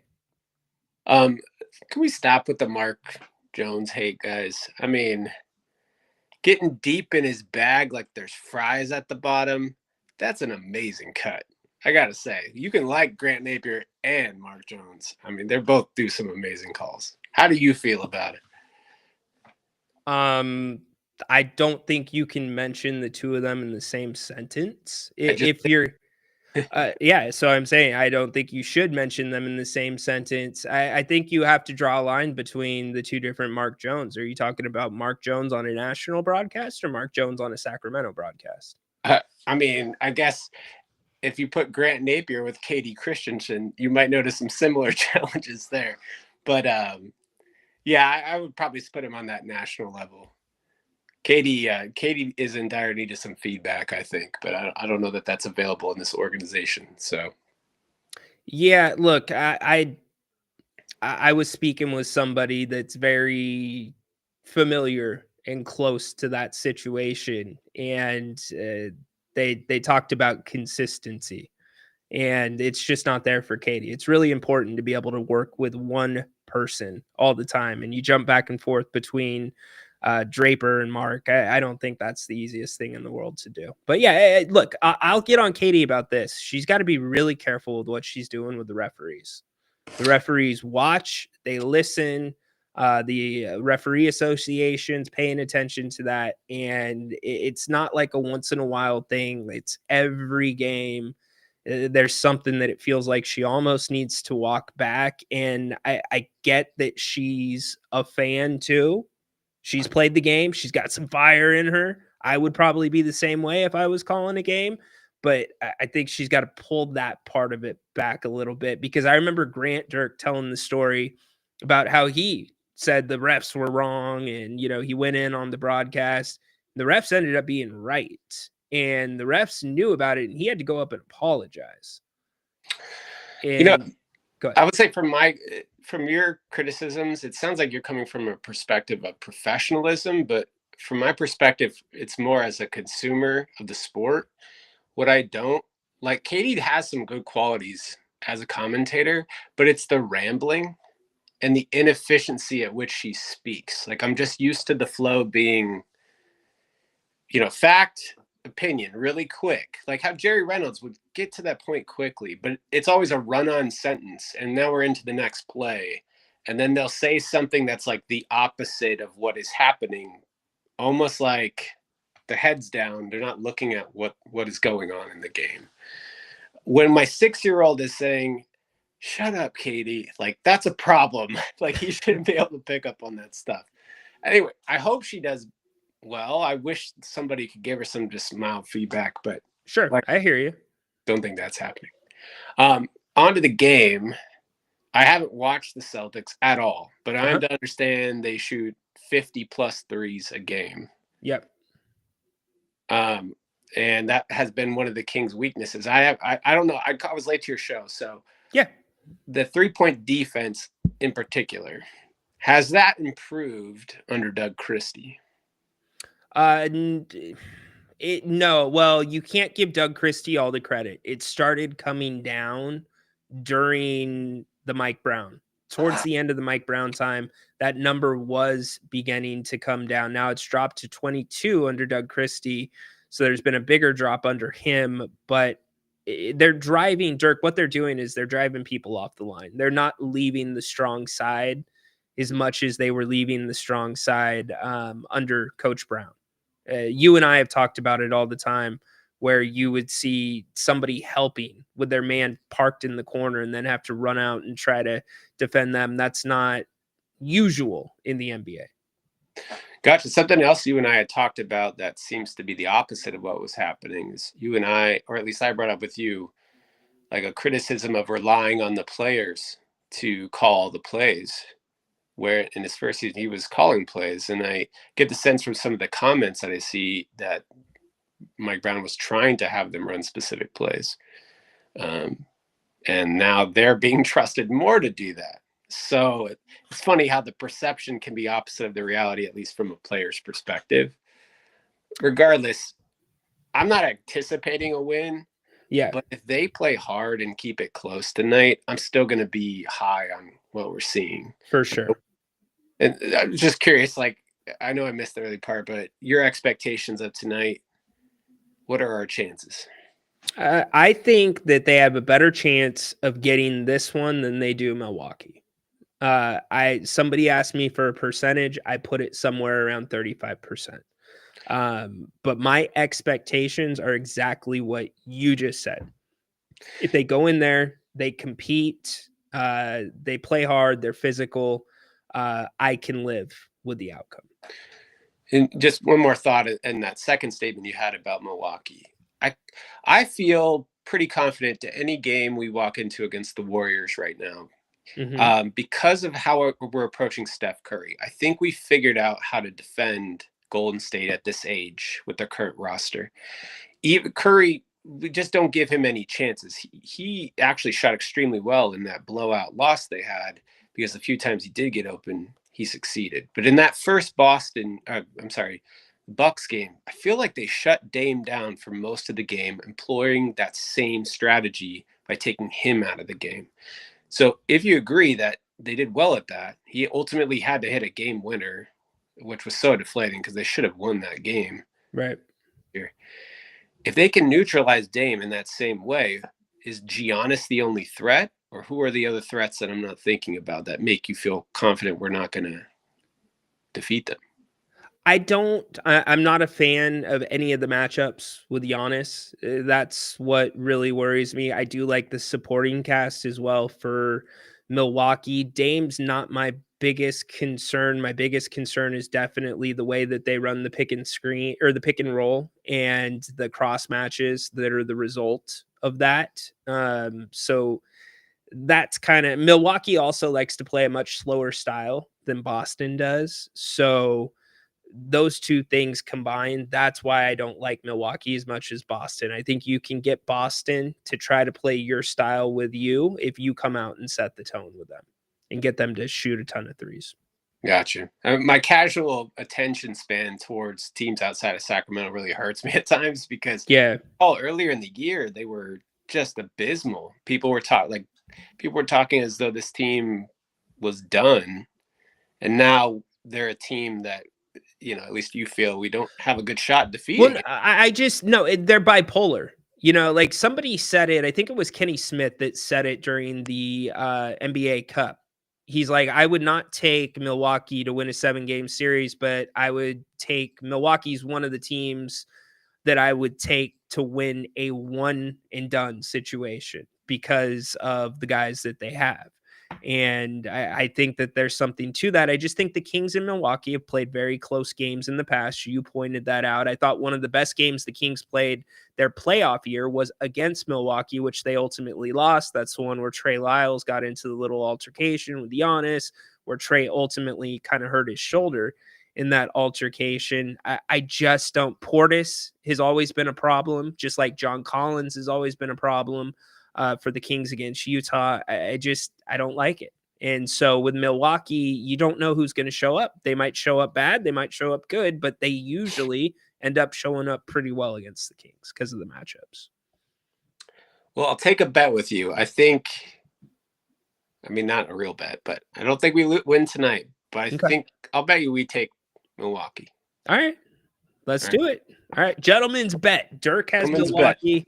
I've got tonight. Here's hoping we're both wrong in some way. I know, right? Good point. It results in 2 wins. Yeah, excellent point. Hey, really quick to your point about Mike Brown and giving the players autonomy and then not giving them autonomy. I think it's underreported, the significance of that from last year, where Mike really handed things over to the guys, to him getting his extension. And whether it's for right or wrong, I think Mike dug his heels in, both not only with some of the players, but he dug his heels in even to a degree with Vivek about this is how I'm going to run this team. And I think once you've given the players autonomy, once you have become that full out players coach and put something in their hands, especially when it's the same cast and crew. This is pretty much the same team that we've had for 3 years now. Once you put that in their hands, it's going to be really hard to take it back. And I think Mike started to try to draw that back this year. And I think that's what caused a lot of the frictions or the friction between some of the personalities, some of the play, some of that missing whatever we couldn't define it as. But you watch this team and you said, they're way more talented than this, but they look like crap. We don't know exactly what it is. I think that's where it went wrong. And I think, to your point, that's where Doug Christie has to find the right balance. There's a balance of when you need to coach, and there's a balance of where he's letting these guys, he's teaching them to play rather than how to run a play. You know what I mean? It's going to be tricky as we get further down this road of the Doug Christie experiment as interim coach. You know, that's interesting. I can't speak to how to deal with what players' egos must be like, right? So you give your guys the keys and they fail. Like, where is the feedback? Where's the, like, here's what went wrong here. And could we have done this instead? They were anticipating your decision there. To me, it's like the coaches, like, if you're giving autonomy, you could give them some feedback. Be like, here's how we'll recognize this in the future. Maybe a couple different choices we could make. And then you see how they approach that situation in the future. I've always pondered whether Fox feels comfortable, like, to say, I need help, or has the organization just said, you're the guy, you got to make this happen. Ultimately, I just feel he's tired of Vivek, which is why there's discussion of maybe him leaving. But he wants to win too. He's made that pretty damn clear that it's more about the winning than the money. Yeah, and he wanted to win here. And I mean, if you keep at it, eventually you think, if let's say he has a 16-year career, you can't lose every season. I mean, if you're ultimately saying, I can't win here, there are things, are you saying there's things outside of anybody's control that have been impacted here? Or is there just the people in charge cannot get this done? And I have no confidence that they can get what I need to win in this league. I think it's number two. So I am making this based off of my own perception. This comment based off my own perception. This is based off of nothing that I have heard from the team or anybody close to the team. But I think there is a little bit of a stalemate going on. Now, whether that's from ownership down or players to front office, I think the stalemate is this. I think ownership and maybe even front office thinks they've set this team up a little bit better than they really have, right? And they're looking at the guys saying, De'Aaron Fox, you can play better. Keegan Murray, you can shoot the ball better. They're underperforming. And I think there's an element on the flip side that the players feel like there's not been enough done, like you said, with De'Aaron Fox, to harbor a chance to make that run. And it's not necessarily the big moves. It's really, Dirk, the moves around the fringes. That's where this team, you got to where you got with this bench this year because the Kings didn't make a move 2 off seasons ago after making the playoffs, really. They bring back Harrison Barnes. They get Sasha over here. They extend Sabonis. That trade deadline, you don't really make a move. What happens? The Mavericks do. And they end up in the NBA Finals. They only gave up at most, I believe it was a first-round pick. And you were ahead of the Mavericks in the standings. This offseason, you get Monk back. Great. You get DeRozan. But what I'm saying is it's an accumulation of not improving gradually and thinking maybe you had something better than you really did. And now you're in a spot where your bench is desolate. You have 2 guys on the bench that weren't even in the NBA to start the season. You have two-way players that have played prominent roles or played decent minutes this far into the season. You know, you could make an argument this bench is closer to a high-level G League bench than it is an actual NBA bench. Yeah, and I think that's fair. You've mentioned that before. And the way I always try to think about it is it's not necessarily short-term moves that result in this outcome. It's the holistic view of the entire tenure of that GM. Was Monty starting at 0 with this team, where there were no problems he needed to correct from the previous, regime, where they got put in a hole? And I've never analyzed it enough to really make that determination. But the general sentiment, I feel, is he had to, for lack of a better term, dig himself out a bit of the previous regime's mistakes. I think that missing on Bagley, however common that might be, sets your organization back tremendously when you have nothing on a second round pick or the second pick in the draft, that just didn't pan out. It's kind of looking at like the Warriors with Wiseman or whoever it was. James Wiseman. Yeah. Yeah. And like, when it's really devastating when that guy doesn't perform. But I guess my point here is like how to really assess when you bring up G League guys are playing. Keon's one of those G League guys, and that's something to be applauded. Where you could find 100%. Yeah, but at the same time, it's why can't we get these guys? The biggest a couple things. Sorry, I don't want to take up all the time, but no, you're good. You had Fox in that interview, and I can't remember all of it, but essentially saying at some point in his interview with Draymond Green, he brings up you don't have the personnel, right? And I think it's really size and length that you're missing. So you need this archetype of a player that will provide you, you don't need as much effort if you have size. You can't overcome that at some level. So there needs to be a guy that makes that position. And then if you have confidence in like your GM and organization that they're going in the right direction, can make the right decisions, the Mike Brown firing just looks really, really foolish. Because he didn't, like Grant has said, he didn't need a new contract. It made no sense to do that. And because you took that action, it just establishes no confidence in that there is a big picture. And I'm hoping there's some clarity in this Monty McNair interview. Like you could hear at least the PR message of what's being communicated. Is he making up for Vivek's, I don't know what you want to call it, mistake, and now he's going to be the face of that, or what's it going to sound like? You're muted, by the way, but maybe I'm muted. I don't know. Oh, I'm mute. Sorry. Thank you. You and I could do an hour on this because the complexities and the layers to this, because you're talking about making up for a mistake. You have an owner that's probably saying, what mistake? We just won 5 games in a row, right? And the big picture is that the rest of the NBA, and that's what I started the show with, how Brian Windhorst and their group were talking about the Kings on a national basis, and the 5-game winning streak was kind of this laughing stock, right? They're pointing out all the things that led to them winning that other teams didn't do, or players they didn't have playing.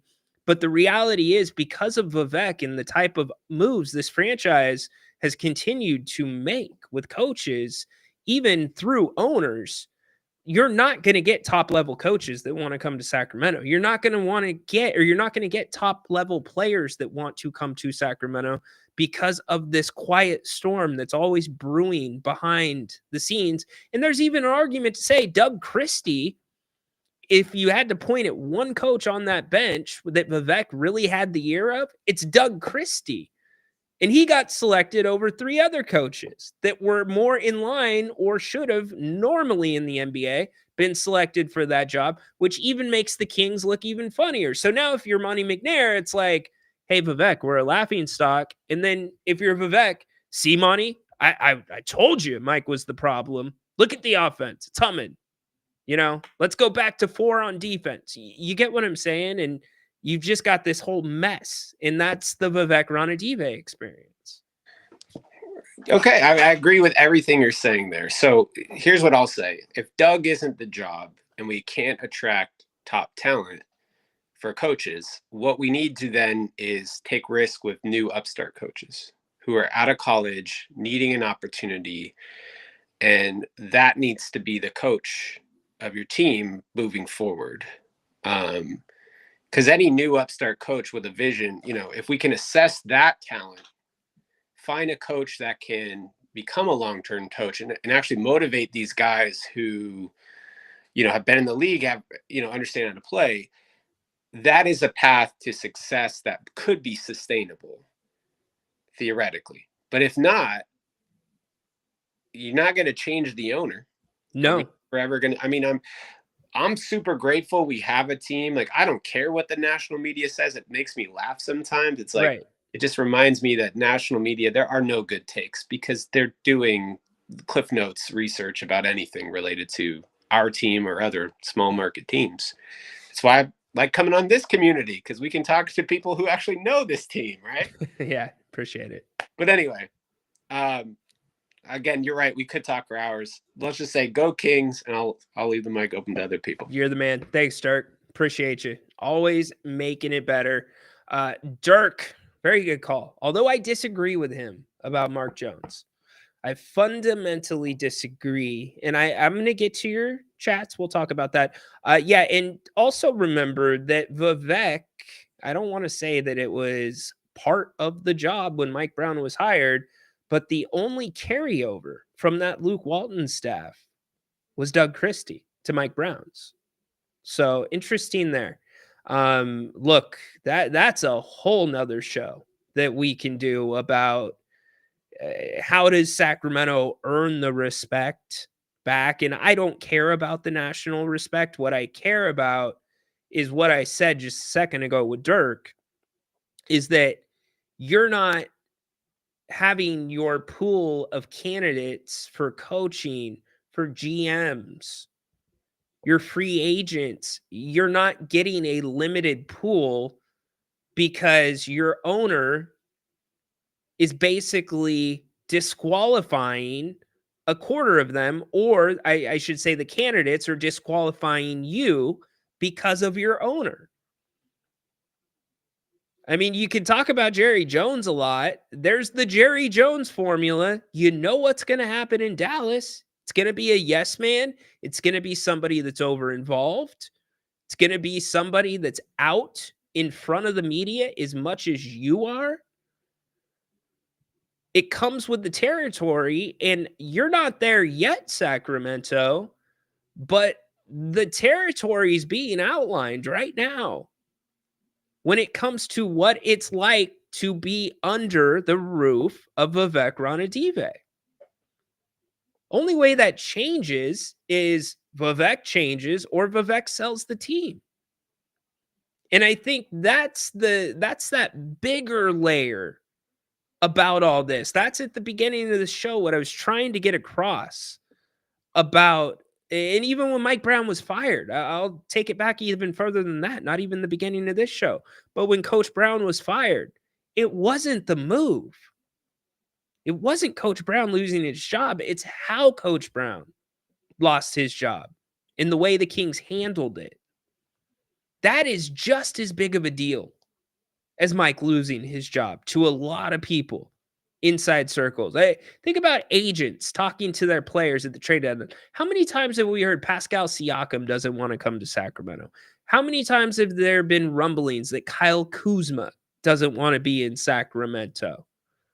Right? I guess what I'm saying is your owner's not doing anything to make this a place that players and coaches are like, I want to be there. And if you're going to be a small market and be successful and be able to build outside of the draft, that's what you got to be. Hell, look at Oklahoma City. Sam Presti is almost always near the top of the GM polls of best GM in the NBA. Look at how that system's ran, and look at how the free agents, Hartenstein, boom, right to Oklahoma City. That's what you want to be. That's what you want to be.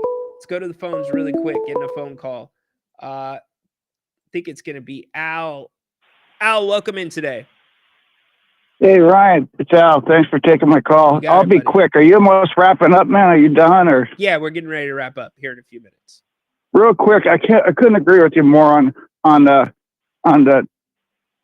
my concern would be how the Mike Brown firing went down, and Monty McNair really has yet to address the media. I mean, the silence is deafening, and then to hire Doug Christie, who's like third or fourth in line, it just sets a bad precedent for future attracting future quality coaches, to the organization. I can relate to this in my own life. I've had experience and tenure. Maybe that doesn't always qualify you to be the next hiree, but to have your grass cut like that, those assistant coaches who got passed over, how are they feeling about it? Maybe they're next to leave. It's a bad look, and it just makes it difficult, I think, to attract really qualified, people. Right. What do you think? I agree with you. Hey, I'm gonna let you go, Alex. We're gonna cut it into this Monty McNair audio. All right. Okay. Thanks, brother. Thank you. Be well. All right, let's cut into this live interview with Monty McNair right now. For those watching, I've got the audio going. Here you go. Had to really validate the fact that you guys made the right move. Well, I think it's been great to see our guys just respond, whether it's injury, obviously a coaching change, or any other adversity that we've hit here recently. It's been nice to see some shots go in at a higher clip. It's been nice. We closed out a couple games late, an overtime game and a 15-0 run against Philly. Those have been great to see. But really just that the guys keep responding, and, De'Aaron Fox misses a game. We go play at Golden State, always a tough place. And really a great team effort to win that one by 30. And, now the new challenge of continuing this thing, continuing to try and compete in what's always a tough West. DeMar DeRozan was a big. Okay, so really quick, first thoughts. Why the hell are we talking about the acquisition of DeMar DeRozan right now? By the way, this is me transforming the media so they can't pull this down. But no, seriously, why are we asking questions about DeMar DeRozan? Really good. We've seen some growing pains, but lately I think we've seen what you hope from DeMar, which is when the going gets tough, he finds a way to make shots. And I think we saw that in the last few games especially, but in overtime, late shot clock, playing over 40 minutes and just finding a way to get the ball in the bucket. At the same time, he's won games for us at the defensive end with some huge deflections and steals down the end, some big rebounds. It's obviously a pre-taped interview. Definitely looks like to me done at the Sawyer here in Sacramento. When you look at Doug Christie, who's on the sidelines now, a beloved figure in Sacramento, legendary status, very well respected around the NBA. What about his success recently do you see as having potential sustainability moving forward? I think the unique thing that Doug brings is obviously a former player, but a former Sacramento King player, and he loves the city, loves the organization. He's been a broadcaster, a coach, and a player, and now a head coach. So, I think that passion that he brings is huge. And, I think for our guys, they maybe lately he's given them the confidence and freedom to go out there and perform. And so far they've responded to his message. There certainly seems to be a unique vibration throughout the locker room right now. Have you been able to pick up some of that? Certainly it's been a 5-game winning streak. Yeah. Small sample size. Yeah, but to be able to do it, guys. This is embarrassing. Guys are feeding off each other. I think Doug and the rest of the coaching staff, that message that they're given, a lot of simplicity and letting the guys go play. And so far they've responded. De'Aaron Fox is playing at an all-star level, one of the league's leading scorers and playing through a little bit of a hand issue for most of the year. He's been a workhorse, albeit missing the last 2 games with the glute injury. What's the immediacy to maximize this window of opportunity with him right now? Yeah, well, we have obviously the last couple of years been built around 2 All-Stars in De'Aaron and Domas, and now to add somebody like DeMar to this group, yeah, the goal is to win right now. And I think we've seen De'Aaron with a 60-point game, and all he's done for us, not just this year, a huge part of the team. And I think for us, high expectations coming in, high expectations going forward, and we want this team to maximize its capabilities, and we think that's making noise in the playoffs. So when you got somebody like De'Aaron, who any given night can go and win you a game, got to get to the playoffs I think first. it's also been great that the team has stepped up in his first absence of the year. But somebody who before that was leading the league in minutes and playing every game, and if he didn't get knocked out midair and have a little contusion there, he'd probably still be out there. But we welcome him back when he comes, and all he brings for us throughout the game, but especially down the stretch. Another significant button that's been pressed to the team's benefit has been Malik Monk. This is an embarrassment. There's no reason to keep listening to this whatsoever. I will monitor it. I'm sure some of you are going to be watching this and watching this later. This is nothing more than a pre-taped, questions written out for Mark Jones interview to give no opportunity for the media to ask questions. It's embarrassing. These are, as Dirk said, or somebody said in the chat, going to be softballs. That's exactly what these are. These are absolute softballs to Monty McNair. You might as well not even do the interview. What's the point of doing the interview? None. In fact, I would argue this makes the Kings look way worse. Way worse. A ton worse. The interview's over. What was the point of that? What an awful idea. The Kings just compounded. They literally compounded their mistake with the way that they handled Mark Jones, or the way that they handled Mike Brown's firing. They compounded it with that. That was awful. That was really bad. Don't even put Monty in front of the media. Don't even put Monty in front of the media. Keep doing what you were doing before. Monty didn't have to defend it, but okay. How about a question about the trade deadline? How about a question about De'Aaron Fox's comments directly about the team needing to improve its roster?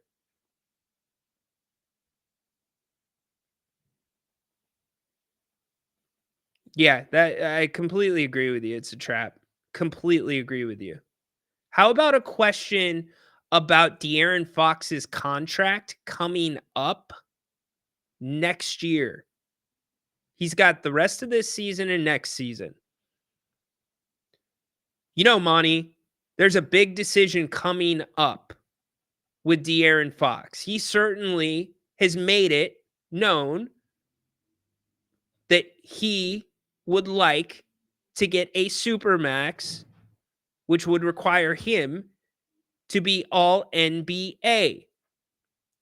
However, Monty, with each day that passes, De'Aaron Fox's value in time in Sacramento is numbered, is lessening.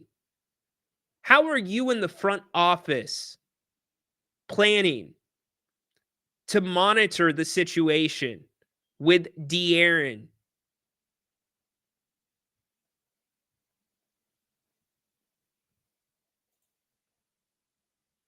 So, yeah, it was what it was. Just don't do it. Just don't do it. That's what I say. Don't do it. They shouldn't have done it. Anyways, you guys can make your own opinions on it. Look, I'm not going to rail into the Mark Jones stuff. You know where I stand on it. I have a huge problem with, and this comes from somebody that grew up with Grant and Jerry. I understand that we had filet mignon for a really long time. Okay, here we go. They're going back to the interview. Needs and what you might want to make a play for at this point in light of the recent success, or does it impact it at all? For sure. I think the first thing we're looking at is, we made a big change. What does the team look like? And we've seen a little bit of that, but we want to see a little bit more about how this team responds, and exactly what we have. And we're always looking, that's our job in the front office. We always got to find ways to improve this team, especially in the Western Conference, where it feels like every year there's 10, 11, 12 teams that you got to compete with. So, early returns have been good. We want to continue to see that. And then we're about 3-4 weeks out from that decision point. And, we'll see if there's a way to improve the team and keep climbing the standings. Just getting back to Doug, game coming up against. So there's your question about the deadline. So they did ask the question. That is better. That is better. How does that benefit our organization? Let me remind you, the media and publicly talking about this stuff is what makes Vivek give the extension and now makes us look foolish when we fired him. Dirk, it was as simple as doing a press conference after you fired Mike Brown. That's it. Usually when you make a transaction like that, you make yourself available to the media. That's it. Those guys have not been available to the media. I get what you're saying. Monty holds stuff close to the vest. I get that publicly you don't want to show your cards. You don't want to make things worse. What I'm saying is you should have just kept on the same road. Because I can guarantee you're going to hear more bad coming from this than good. Go check out what Sam Amick's going to say. Go check out what the credentialed guys are going to say. My guess is, interesting that they didn't do it in a format where we could ask questions. That's all I'm saying. Some of the turbulence that we've gone through with the injuries and the coaching change. I would say our goals haven't changed. We want to get to the playoffs, so we want to continue to make noise there. I think what we've done is we've put ourselves in a bit of a hole. We've started to climb out of it, but there's more work to be done. Like you said, we're really right now just on the fringes of the play-in, and that's certainly one pathway into the playoffs. We've seen teams take that pathway and make some noise in the playoffs. So if that's the pathway we have to go through, we'll do that. But ideally, we'll find a way to get in the top six. No doubt. Get a little rest going into the first round of the playoffs. But that's our goal, continues to be both this year and going forward. With Keegan Murray battling a little bit of an ankle situation. Yeah. Okay. But that's a wrap for that. We're good. I think they're through the meat and potatoes of it. So anyways, we're getting ready for the Kings and the Celtics. This whole surprise that this interview was going to air with Monty McNair and the fact that it's pre-taped and this was released late, this is going to be, unfortunately, it's going to be a thing, y'all. It's going to get questioned. And I know I'm sitting here doing it and it's a live reaction, but I think this fan base is going to react with more questions rather than comments and happiness or being satisfied that they have answers from the front office about what the trail forward is. I understand both sides of it from a PR sense, but if it was going to be a live interview, it seems more appropriate that you would announce it on short timing. Obviously was a taped interview. So the short timing on the announcement is what it is. So, or at least short timing to me, I did not know that it was going to be coming out, but doesn't change the fact that we've got a basketball game tonight, the Kings and the Celts. We've really broke this thing down to a pretty much fundamental level of what it comes down to tonight. No De'Aaron Fox for the Kings again. The Kings have to come out and they have to have a very solid start. Just what we talked about in all of the previous 5 games that they've won. Also, they have got to hit first. They have got to make the Celtics feel them. The Celtics rely on the 3-ball a lot. Domantas Sabonis, though, is going to be a key to this game, especially defensively. I would also expect your wild card for this game. If I had to say one guy that could shift this thing in the Kings' advantage, could be Devin Carter, and that's on the defensive end because of the matchups with Boston. Porzingis is a difficult matchup for Sabonis. Al Horford. I think Devin Carter, especially with Jrue Holiday, can navigate some of those pick and rolls. You don't need a ton from him offensively, but the Kings have to keep the game fast. I think if the Kings keep this thing to a low scoring affair where it's a battle to 100 points, then the Kings have a chance of winning this game tonight. But obviously, if it's a battle in that way, then that means Boston's probably not shooting a ton of, or not making a ton of their threes. One of the key statistics that I talked about over the past 5 games for the Kings is their defensive rebounding. Over the past 5, they are number 1 in the NBA at defensive rebounding percentage, meaning they are getting 77% of the rebounds. They are closing out defensive possessions 77% of the time. When the ball goes up while they're on defense, they are coming down with the rebound. That's number 1 in the NBA over the last 5 games. Also a big one is possessions. They are 4th in the NBA over the last 5 games in possessions, 523 to be exact, which means the pace is high. You've got to let defense turn into offense tonight, and everybody's going to have to show up. This is not a game you win with Keegan Murray having 7 points on 2 of 3 shooting. This is a game where you need 6 guys in double figures. Malik, Sabonis need to be humming, but it's going to be a fun one. It's the measuring stick. Can the winning streak grow in Boston's Garden? That was the question for the day. We will see here in just a few minutes. Don't forget, we are back right here at halftime. Jerry Reynolds is with us. Looking forward to having him on today. We will also be getting your final score predictions. And then don't also forget, I'm saying forget too many times, the post-game show. We're here to wrap it up for you. A lot of sports going on tonight. We are very cognizant of what's going on in Los Angeles. It is at the forefront of our minds, but we are still going to be doing a post-game show to hopefully take your mind off of everything going on just for a split second, if you so choose, taking your calls and hopefully talking about a beam and a 6th straight win for this Kings team. I appreciate everybody for being here today. Thank you to all our callers. Great calls. Al, Dirk, everybody. Horse, Adam, thank you for showing up. Make it, Jonathan from Virginia. Well done, my man. Make it a great rest of the day. Enjoy the first half. Don't forget, again, we are back at the half with Jerry Reynolds. Looking forward to having him. Hopefully you can join us as well. Coach Christie, break everybody down. That's big time shit. Together on 3, y'all. 1, 2, 3. Together. All right, go Kings. Light the damn beam. Stay away from Levine. Hopefully we're talking about a great first 24 minutes. Jerry Reynolds at the half with us. So long.